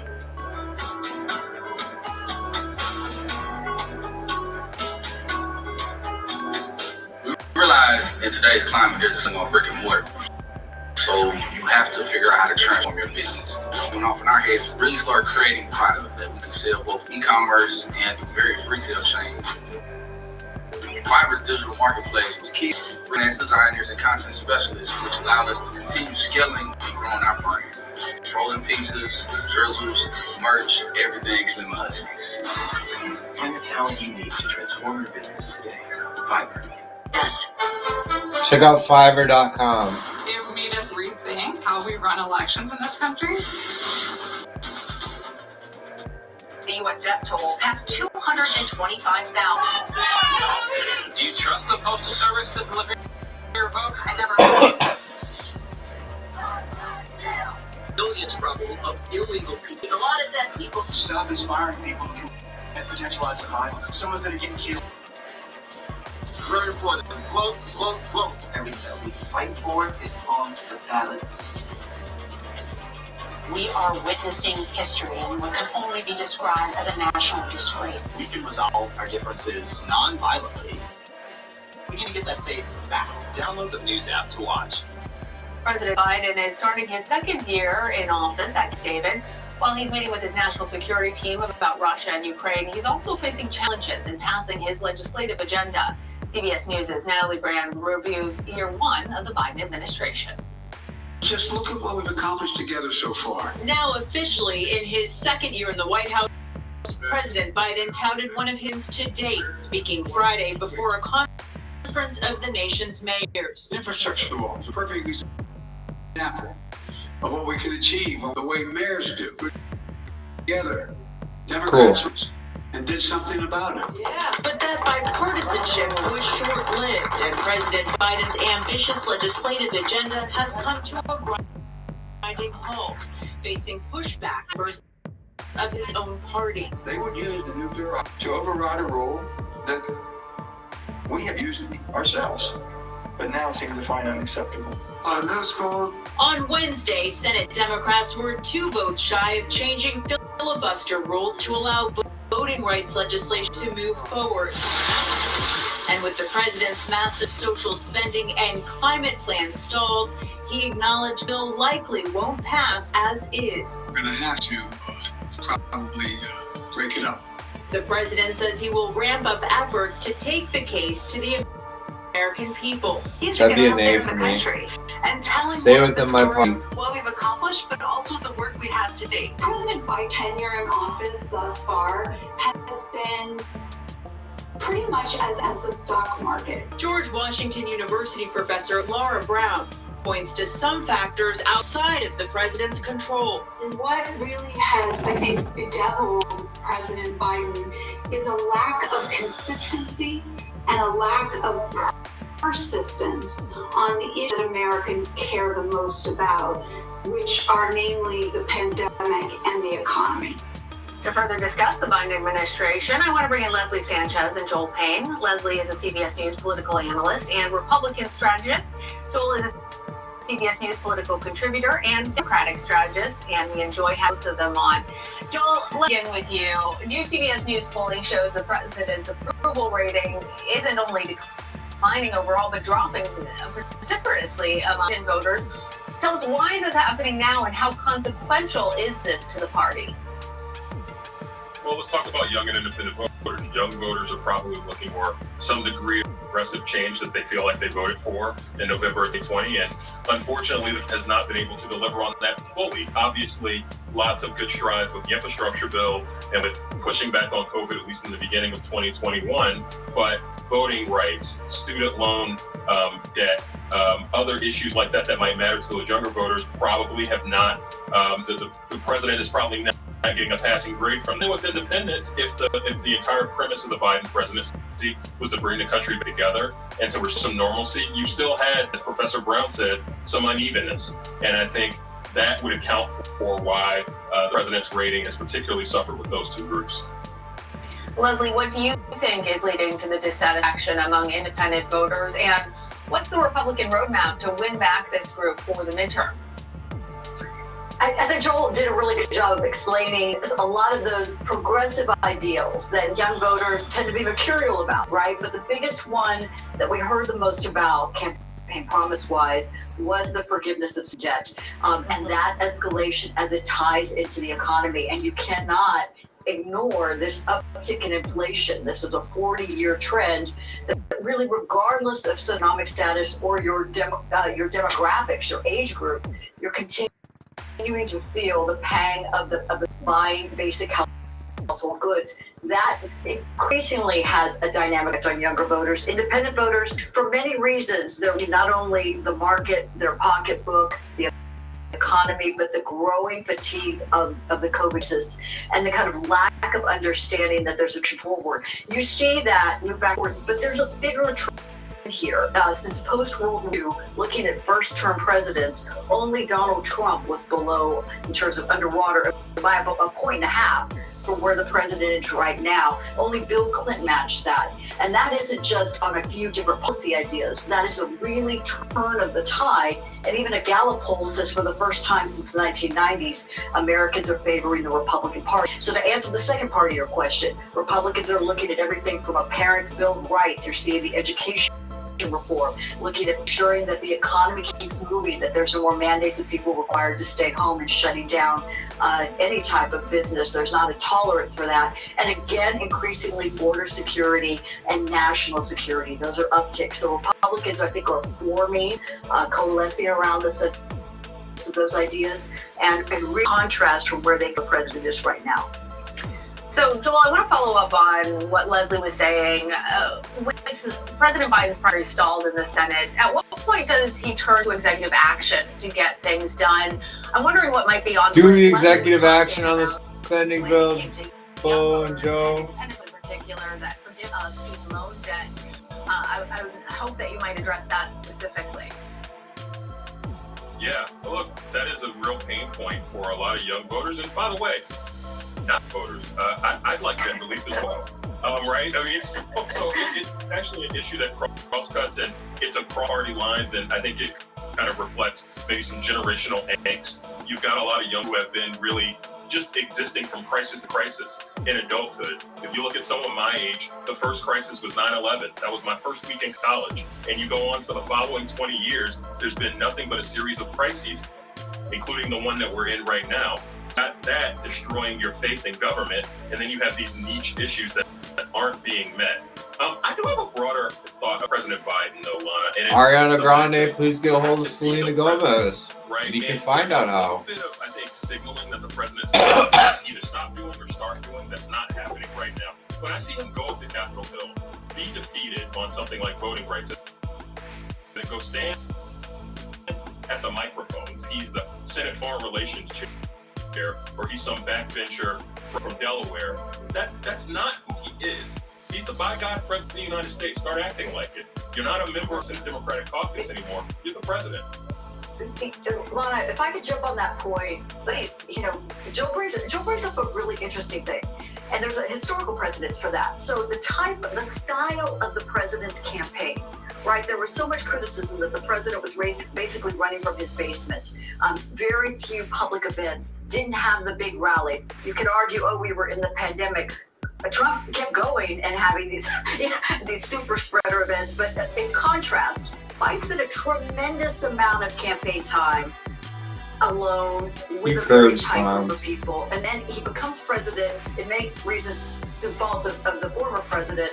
And now we expect him to be on this large stage, kind of a really strong, commanding appeal. And that's not the type of leader he's shown to be just recently in running for president this time around, where he was successful. So there was a lot of expectation that he was going to come out and have these broad changes and bring this strong tone of leadership together that would unite people, as we see increasing tensions abroad. And that deficit, that void, is increasing the anxiety. And so I think we could have said we predicted that. You know, why would he be different from the campaign? But his point is very relevant with respect to how this looks and what we expect.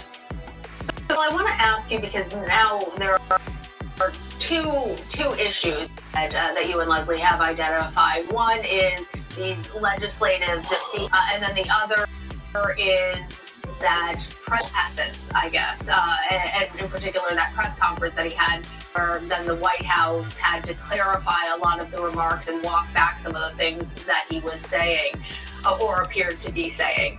So when we're talking about President Biden earlier this week saying that his big grandiose plan for his social and climate spending bill, that's now going to need to be broken up into smaller pieces. I agree with Denise being paid $150,000 a month.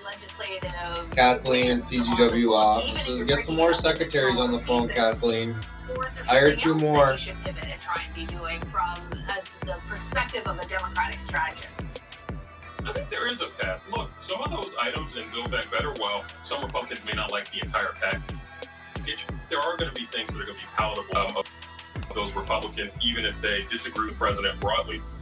Mitt Romney has talked about agreeing with some of the parts of the agenda, but again, not one as a package.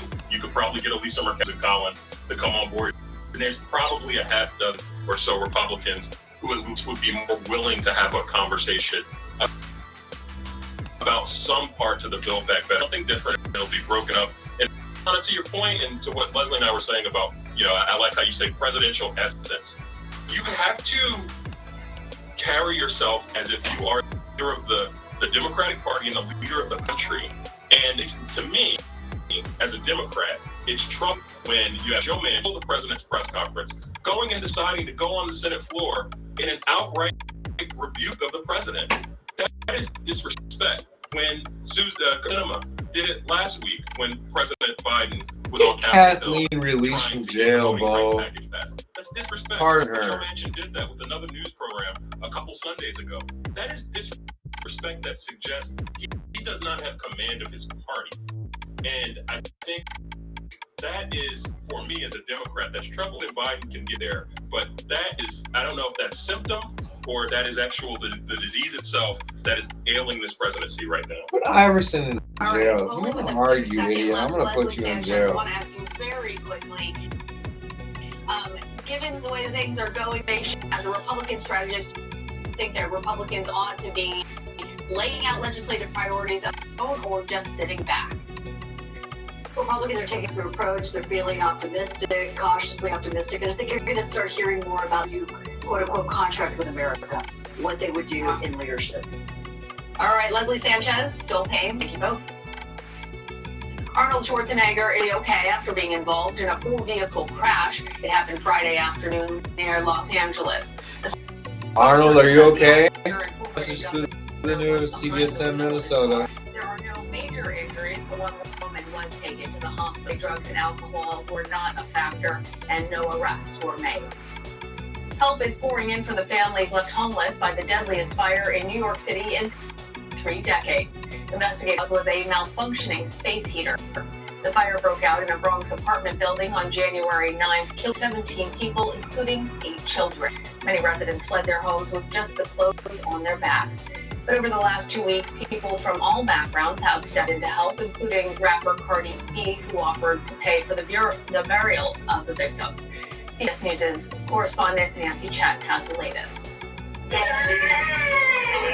As thick smoke engulfed the building, firefighters Delaney Rodriguez and her family from the apartment lived in for 16 years. We got out with the pajamas we had, and I took just a half and ran with my kids. And they survived without much more for days, until they found Faith a few miles down the road in the aisle of a Target. Rodriguez was comforted by a diverse group of community leaders. Tusha Diaz, the founder of Latino Muslims of New York, as well as an active chaplain, and Reverend Kim Osorio were also at the store, helping families gather anything they need. What did you buy? I buy just wipers, pajamas, shoes, conditioners that we didn't have at this moment because everything is left in the house, and the majority of the stuff that I have is damaged. The Rodriguezes, one of 3 families, this remarkable of shopping companions brought along. 5,701.16 cents. Yeah, and that's one family. We're gonna do a Hi, Rabbi. As the systems affected one at a time. Alex Rappaport has Mouse's Soldier, which also donated 120 food, accompanied by the message with love from the Jewish community. America is a mosaic. I love your Amish furniture. To make it whole for the people who are broken, and that's all we try to do. Many of the families who lived in the building are Muslim, including the 17 people killed. Mosby made food in line with Islamic religious dietary standards, joining others on the ground, including Muslims Giving Back. The nonprofit delivered hundreds of halal meals to families and first responders in the days after the fire, stopping by the mosque where victims had worshipped. They're doing it. Everything. What happened to us? We can't forget about what's happening. They are bringing happiness into Reverend Rosario says their different beliefs will strengthen what they offer. Because in situations like this, people can lose hope in humanity. But then here we come from all different faith backgrounds, a Muslim, a Christian, a Jew, right? All united together. All united to this strength and unity. The community keeping the faith. When we were walking out here, I said to you, so many shopping carts, and you said, so many blessings. Nancy Chen, CBS News, New York. London's new Wimbledon Theatre paid tribute to the late Grammy Award-winning rocker and actor Meatloaf Friday night. The theater went dark ahead of a performance of A Bat Out of the Cold featuring some of his most popular songs. As fans arrived for the evening performance, the lights outside of the venue were turned off for 30 seconds in his memory. The said 100 million albums and starred in movies, including the Rocky Horror Picture Show and Fight Club. His debut album, Bat Out of Hell, became one of the best-selling albums of all time. The cause of is still unclear. British Prime Minister Boris Johnson is used to criticism and opposition, and now he's getting it from his own party. Ironically, it's a different kind of party at the center of his challenge.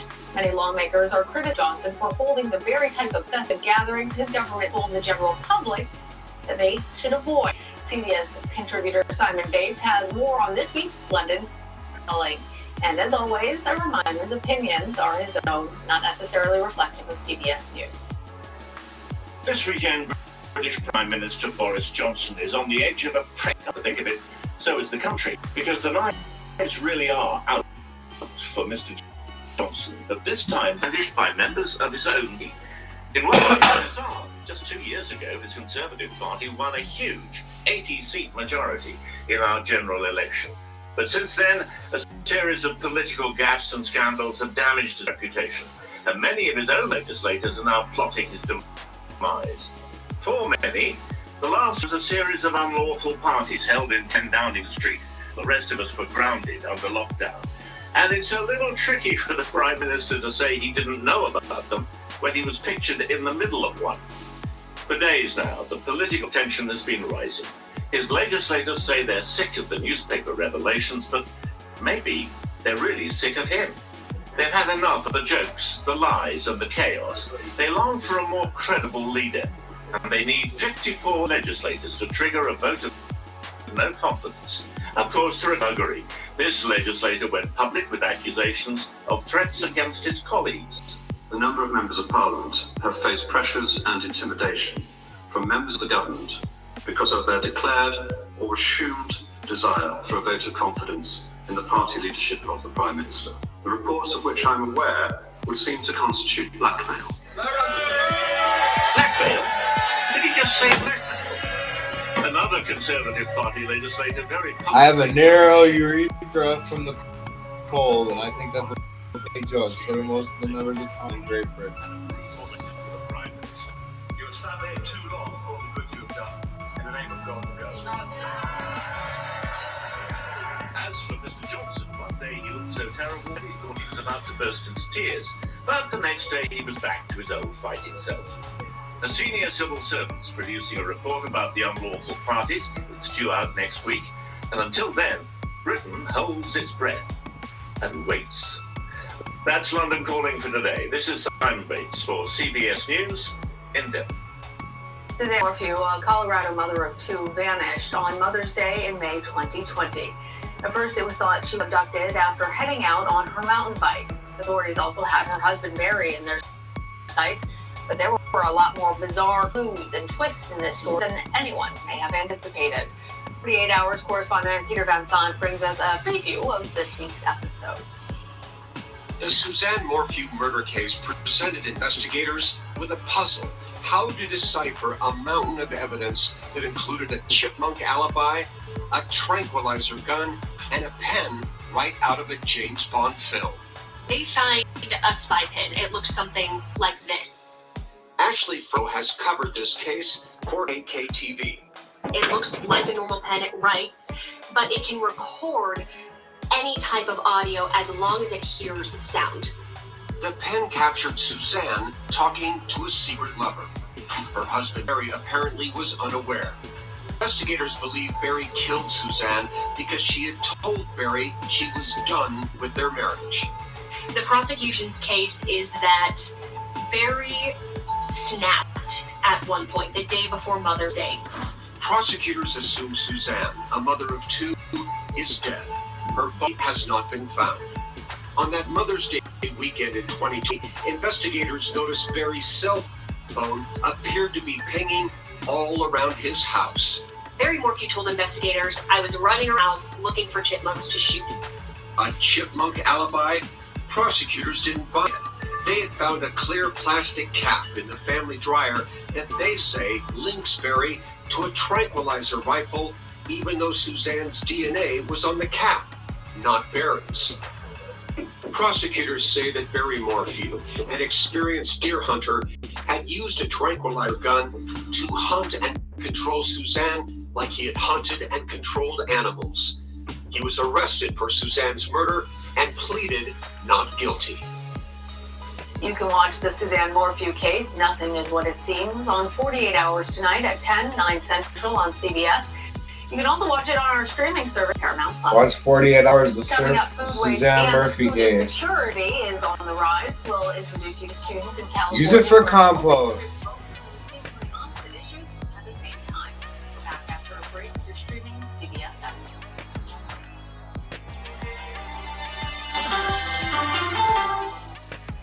This week on 60 Minutes, that's Lee and Gabriel invest in compost in all 50 states using that last knowledge on CBSN Minnesota.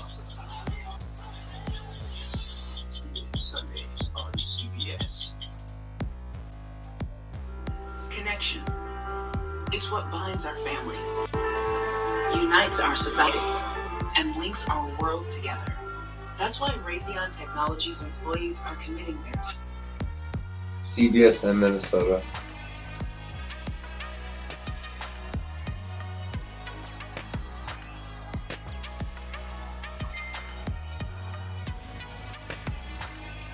You're streaming CBSN.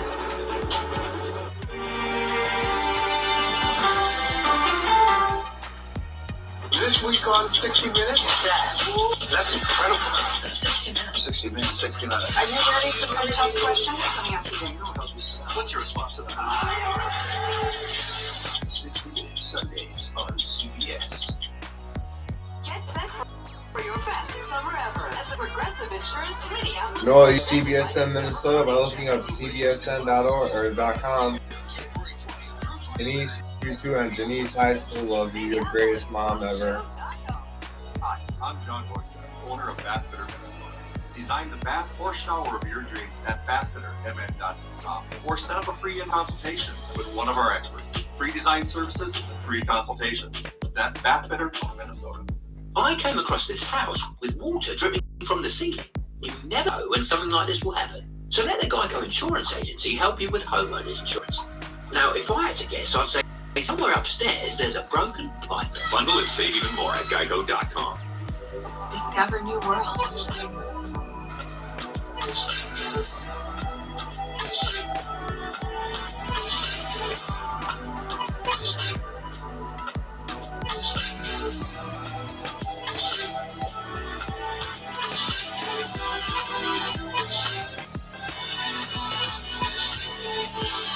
I do not professionally promote my name being used by anybody other than me and Richard Aaron Witt and Kathleen Gabriel, my trust partners. Making deliveries all through the night. Out of nowhere, it seems, an accident happened, leaving Santa Slayer red and his face slightly blackened. I'm scared and confused and also quite bruised. How will I get fixed? Insurance companies are so scary.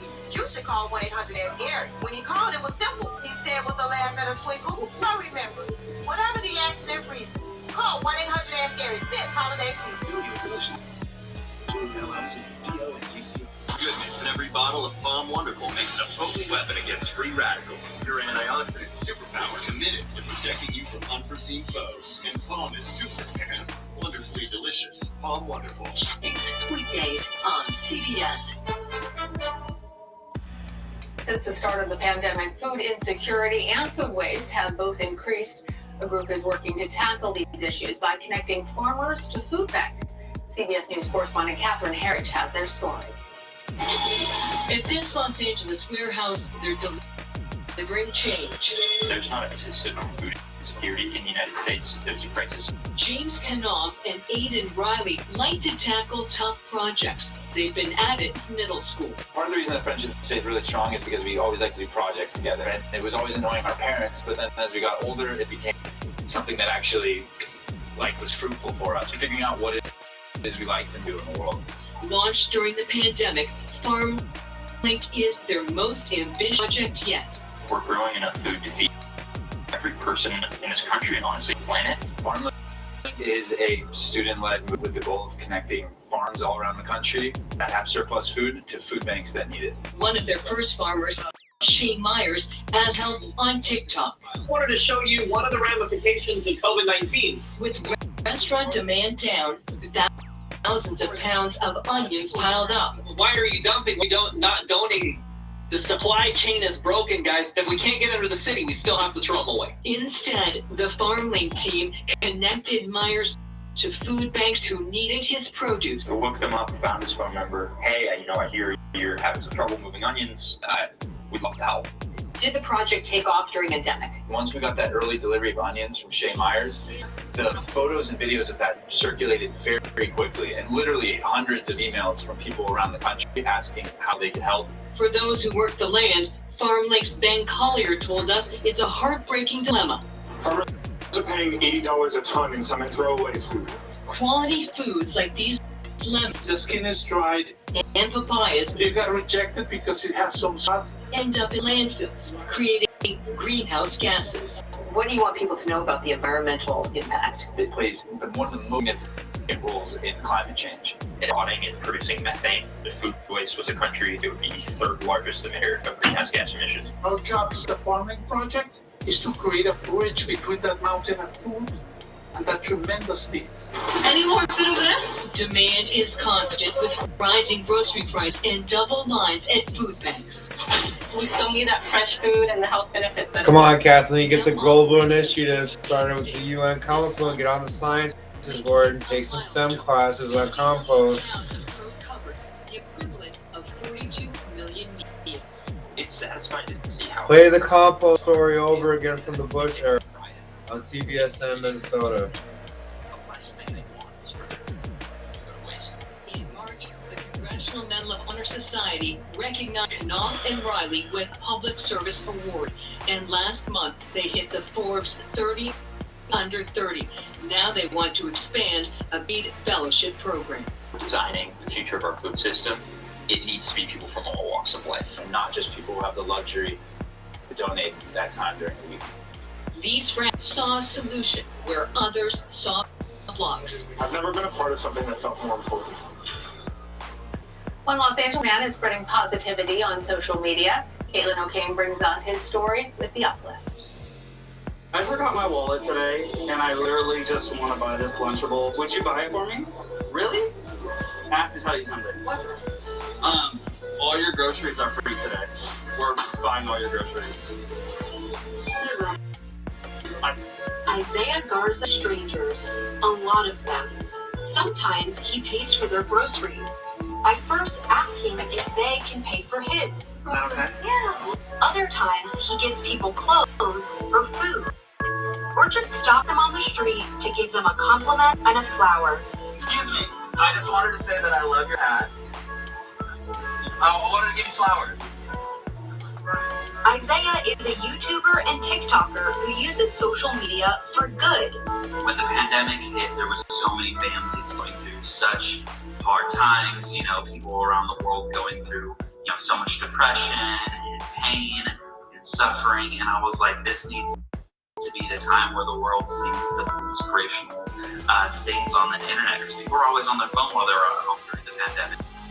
So I was like, I want to put out content that really helps people and motivates them. It feels like there's hope outside of this. Followers may wonder how Isaiah can afford to buy other people meals or cover their groceries. I'm not for you. Really? I have to tell you something. I want to pay for all your Thanksgiving groceries right now. May I hug you? Yeah, of course. He says the money he makes as a creator goes back into to his videos and the people he helps. He even helped one raise $45,000 after his video with them went viral. My content is focused on like mostly just fundraising for people in need. And, you know, if you can go out there and help someone in your community, you could really save a life. This creator is proving the power of social media is strong, if the power of kindness is there too. Thank you. Wow. Wow. For more heartwarming stories like this, head over to cbsnews.com/theuplift. You can also find them on Facebook. Thanks for watching CBSN. I'm Lana Zach. Coming up next is CBSN Originals. Stick with us. You're streaming CBSN Voice On. Sleep like a log, like a rock, like a baby. Sleep in style, sleep in control, in total comfort, in super total comfort, in ridiculous total comfort. Don't forget this. Sleep tight, love Schneiderman's.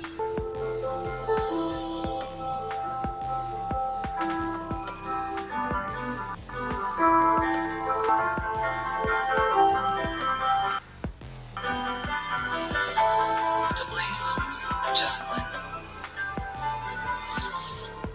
To put the world on pause. Lindor, made to melt you by the master chocolatier. Step into the new when you drive a Chevy. It's time for a fresh approach and a new perspective. Meet new friends or reconnect with some old ones and find the Chevy that's right for you.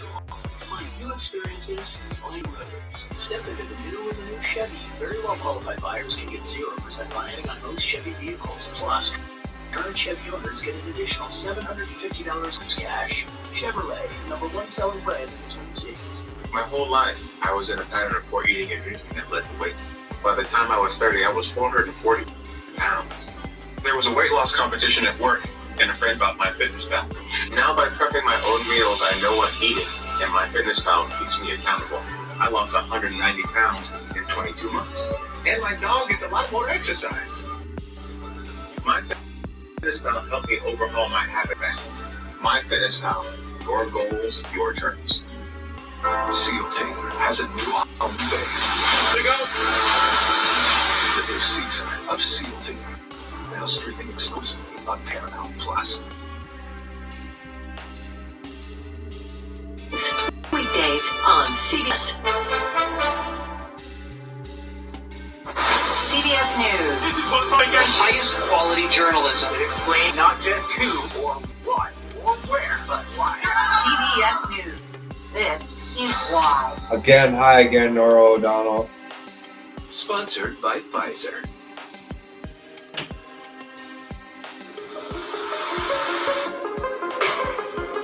Esports on the grind. CBS Minnesota.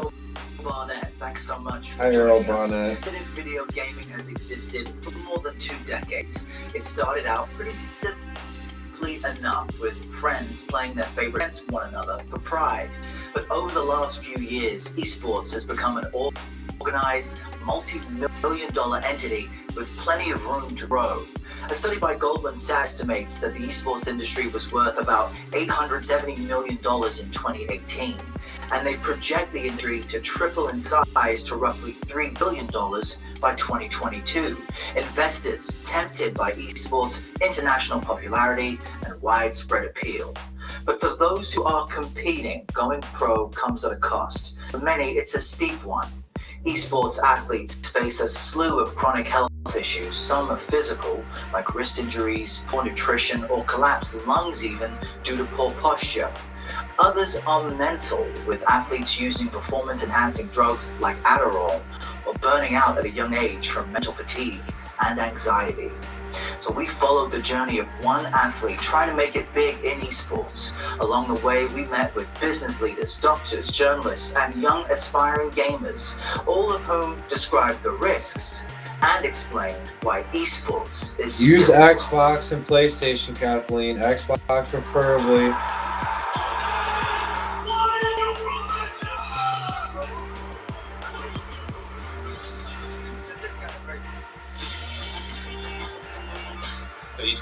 Let's produce some esports teams. I want a team of 4 on StarCraft. Six figures out on the spotlight, on stage, and some of them are just very This chair is $1,600 this chair. Living a dream for a lot of people. But yeah, sometimes it sucks because of all these drawbacks.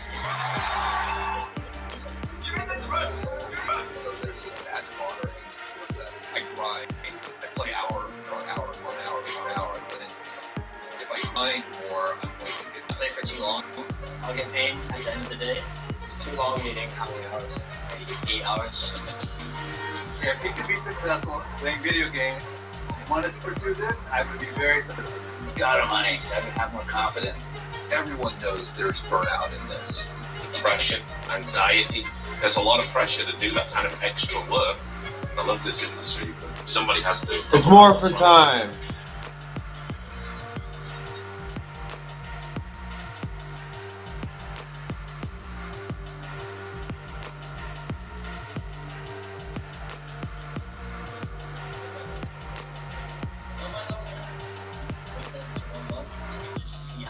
I'm gonna be doing like mentally, physically, and if I can play for 6 to 7 hours a day, I get really lost in a Kathleen, buy 4 RAM generators. Esports in general. I don't like just grinding. Is a rising star in the esports world. He was recruited straight out of high school to play the game Overwatch for a professional team, the LA Avalanche. Indies fans know him as Space, an alias he used in competition. This was probably one of my first fan art, if anybody ever used me. 2 fans that have been Helly Valiant fans for a long time and always supported me even when I was like kind of unknown and on the bench. They gave me this. This is pretty meaningful to me. When is the last day, like a full 24 hours, that you did not touch Overwatch? The last day I didn't touch Overwatch was Sunday. Oh, so pretty recently. Yeah, when we were moving, actually. So I couldn't play Overwatch. Indy's contract includes a salary and perks like this spacious bankrolled by what has become a nearly $1 billion industry. Ariana Grande, Selena Gomez, please call CW law offices and tell them to buy me 2 Xboxes, 2 Xbox X's, and 2 PlayStation 5s.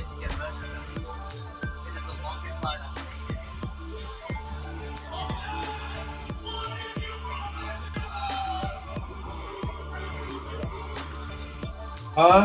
It has a huge fan base that pack arenas to watch their favorite players go head to head. It's become a business that pioneers of competitive gaming could not have imagined only decades ago.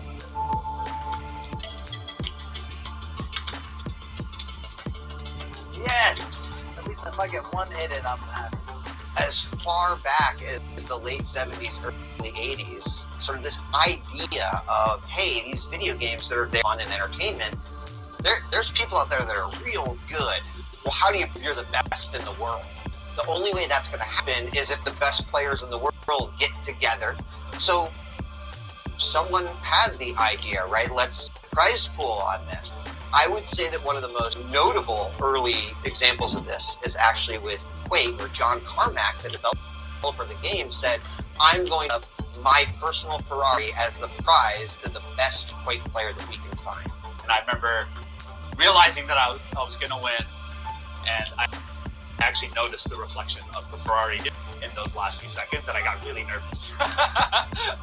After his 1997 victory, Dennis Fong was recognized in the Guinness Book of Records as the world's first professional gamer. When you became the first esports star, it was the right place at the right time. As far as you see it, how has the industry evolved just in the past few decades?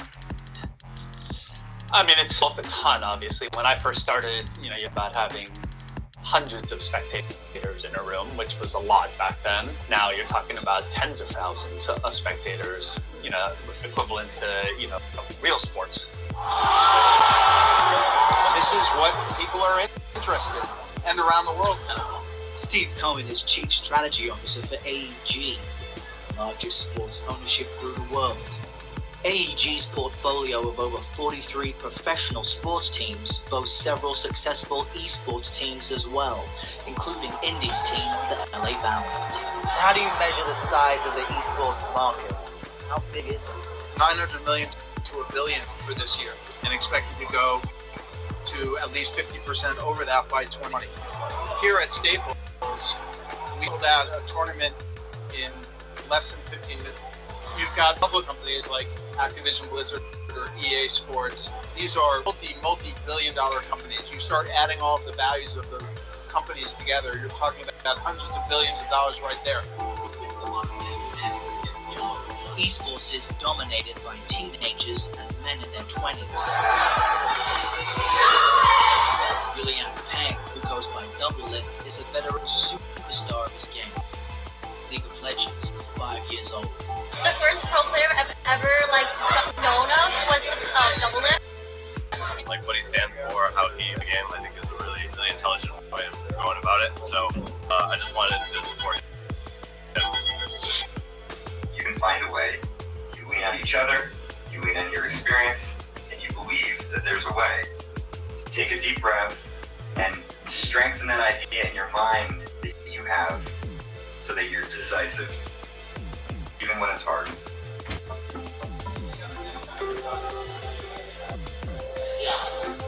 Players like Peng train in state-of-the-art facilities with luxuries other pro athletes have had years. Yeah, honestly, it looks so sick, right? It looks so good.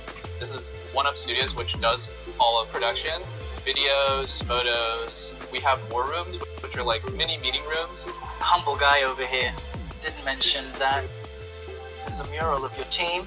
Your face in your head featured prominently. Yeah, it's pretty cool. I sometimes forget that that's the case. It's just pretty cool to have my face just like on the wall. Yeah, this is where we eat every day. Manny cooks 2 meals a day. This is the guy that carries our team. Honestly, Manny carries our team. Appreciates it, but we sustain ourselves off Manny's cooking. So, what are the dietary restrictions of this guy? What are his kind of? That's it. Yeah, dude, we love Manny. Honestly, everyone loves Manny. I may know how to cook, but it's not that makes me. It's what makes them. It's what they need to make them. Later on, but right now we just want to get secure top floor. You know, when esports first started, there was no sports stuff at all. It was just 5 guys. We just loved playing games, and I was a part of that. Where there was no manager, there was no coach. It was just 5 players on a team. And now I think we've just gotten to the point where there's just so much eyes on the scene. There's so much money. There's so much partnerships, opportunities to make money or to collab others. You know, it's like a fully fledged business. Peng's net worth is estimated to be over $1 million, and he has 1 million followers on Twitch, an online gaming platform where users watch others play. League is a highly competitive game. There are casual players that only play for fun, but League is a game where you can really find a lot of self-improvement every time. Initially, I just loved it as a player, and now I love it as a professional. I won't have to worry about money for a while, and I'm really grateful for that.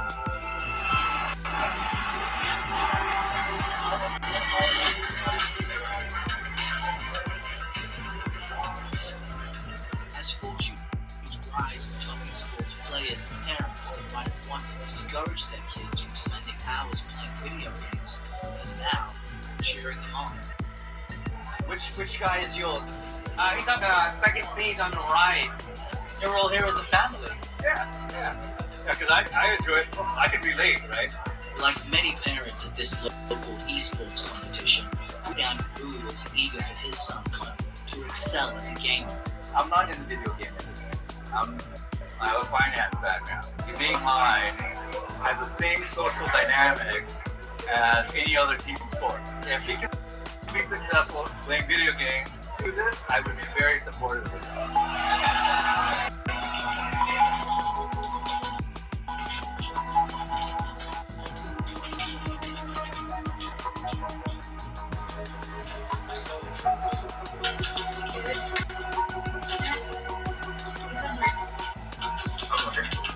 It's Connor Loves Gaming Slash.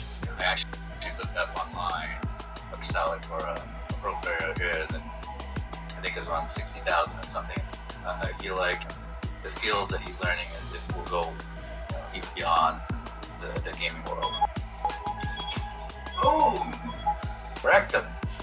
You got him, honey. Gotta have more confidence. Oh yeah, you're way faster than him. You're a master at Genji. No, stop. All right. Oh no. I can't handle the stress. Maybe the piano lessons, all the traditional things that maybe I even did with my oldest child. Maybe it's time for us as a different generation to look at things through their eyes. Hey Connor, you just got this text from your teacher. Good luck, Connor, today in the 1v1. Last night, one of our players who won the Fortnite tournament was offered a scholarship. Wow, that's impressive. You now wanting him to be much better at these games I think and improve skills. that is kind of where I'm going now, like understanding that there's clubs and leagues and things like that, and that maybe there's even support in the college environment for this, that there's scholarships available. So let's see where it goes. Yeah, play the game right here. This is how you want here. Pretty epic win right here. Elite teenage players are now getting access to the same resources as conventional athletes. Colleges and competitive esports leagues, and over 100 high schools have developed esports pro club that recently created North American Scholastic Esports Federation.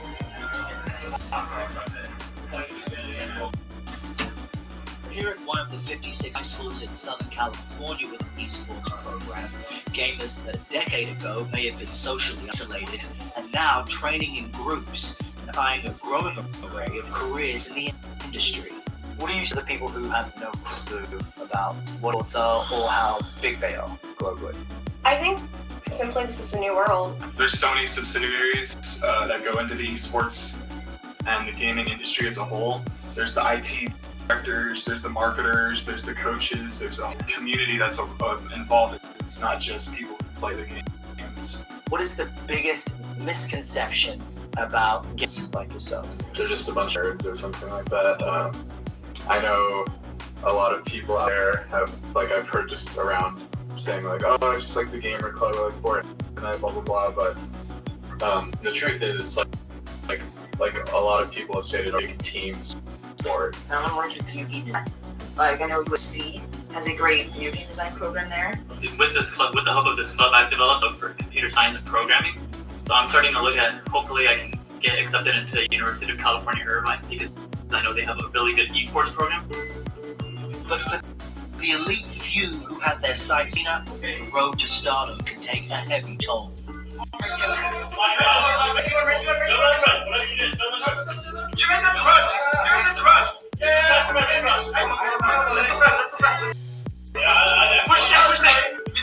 This is a typical day for Indy and his team at the LA Valiant Training Center.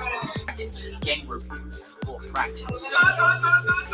Like, fighting every single time, whenever we have a chance, and trying to win every single time, it's popped up as we using the Zarya balls on stage every single time. People are just working so unbelievably hard because it's a 24-hour industry, too much money. They very often lose players and people. In his years of covering the issues that plague the esports scene, journalist Richard has seen the long hours lead to immense pressure on the players. A 12-hour, 14-hour day is not uncommon, and they do this at least 6 days a week, very often 7, which is why we have all these like terrible issues with burnout. Players kind of ground up by 24, you know.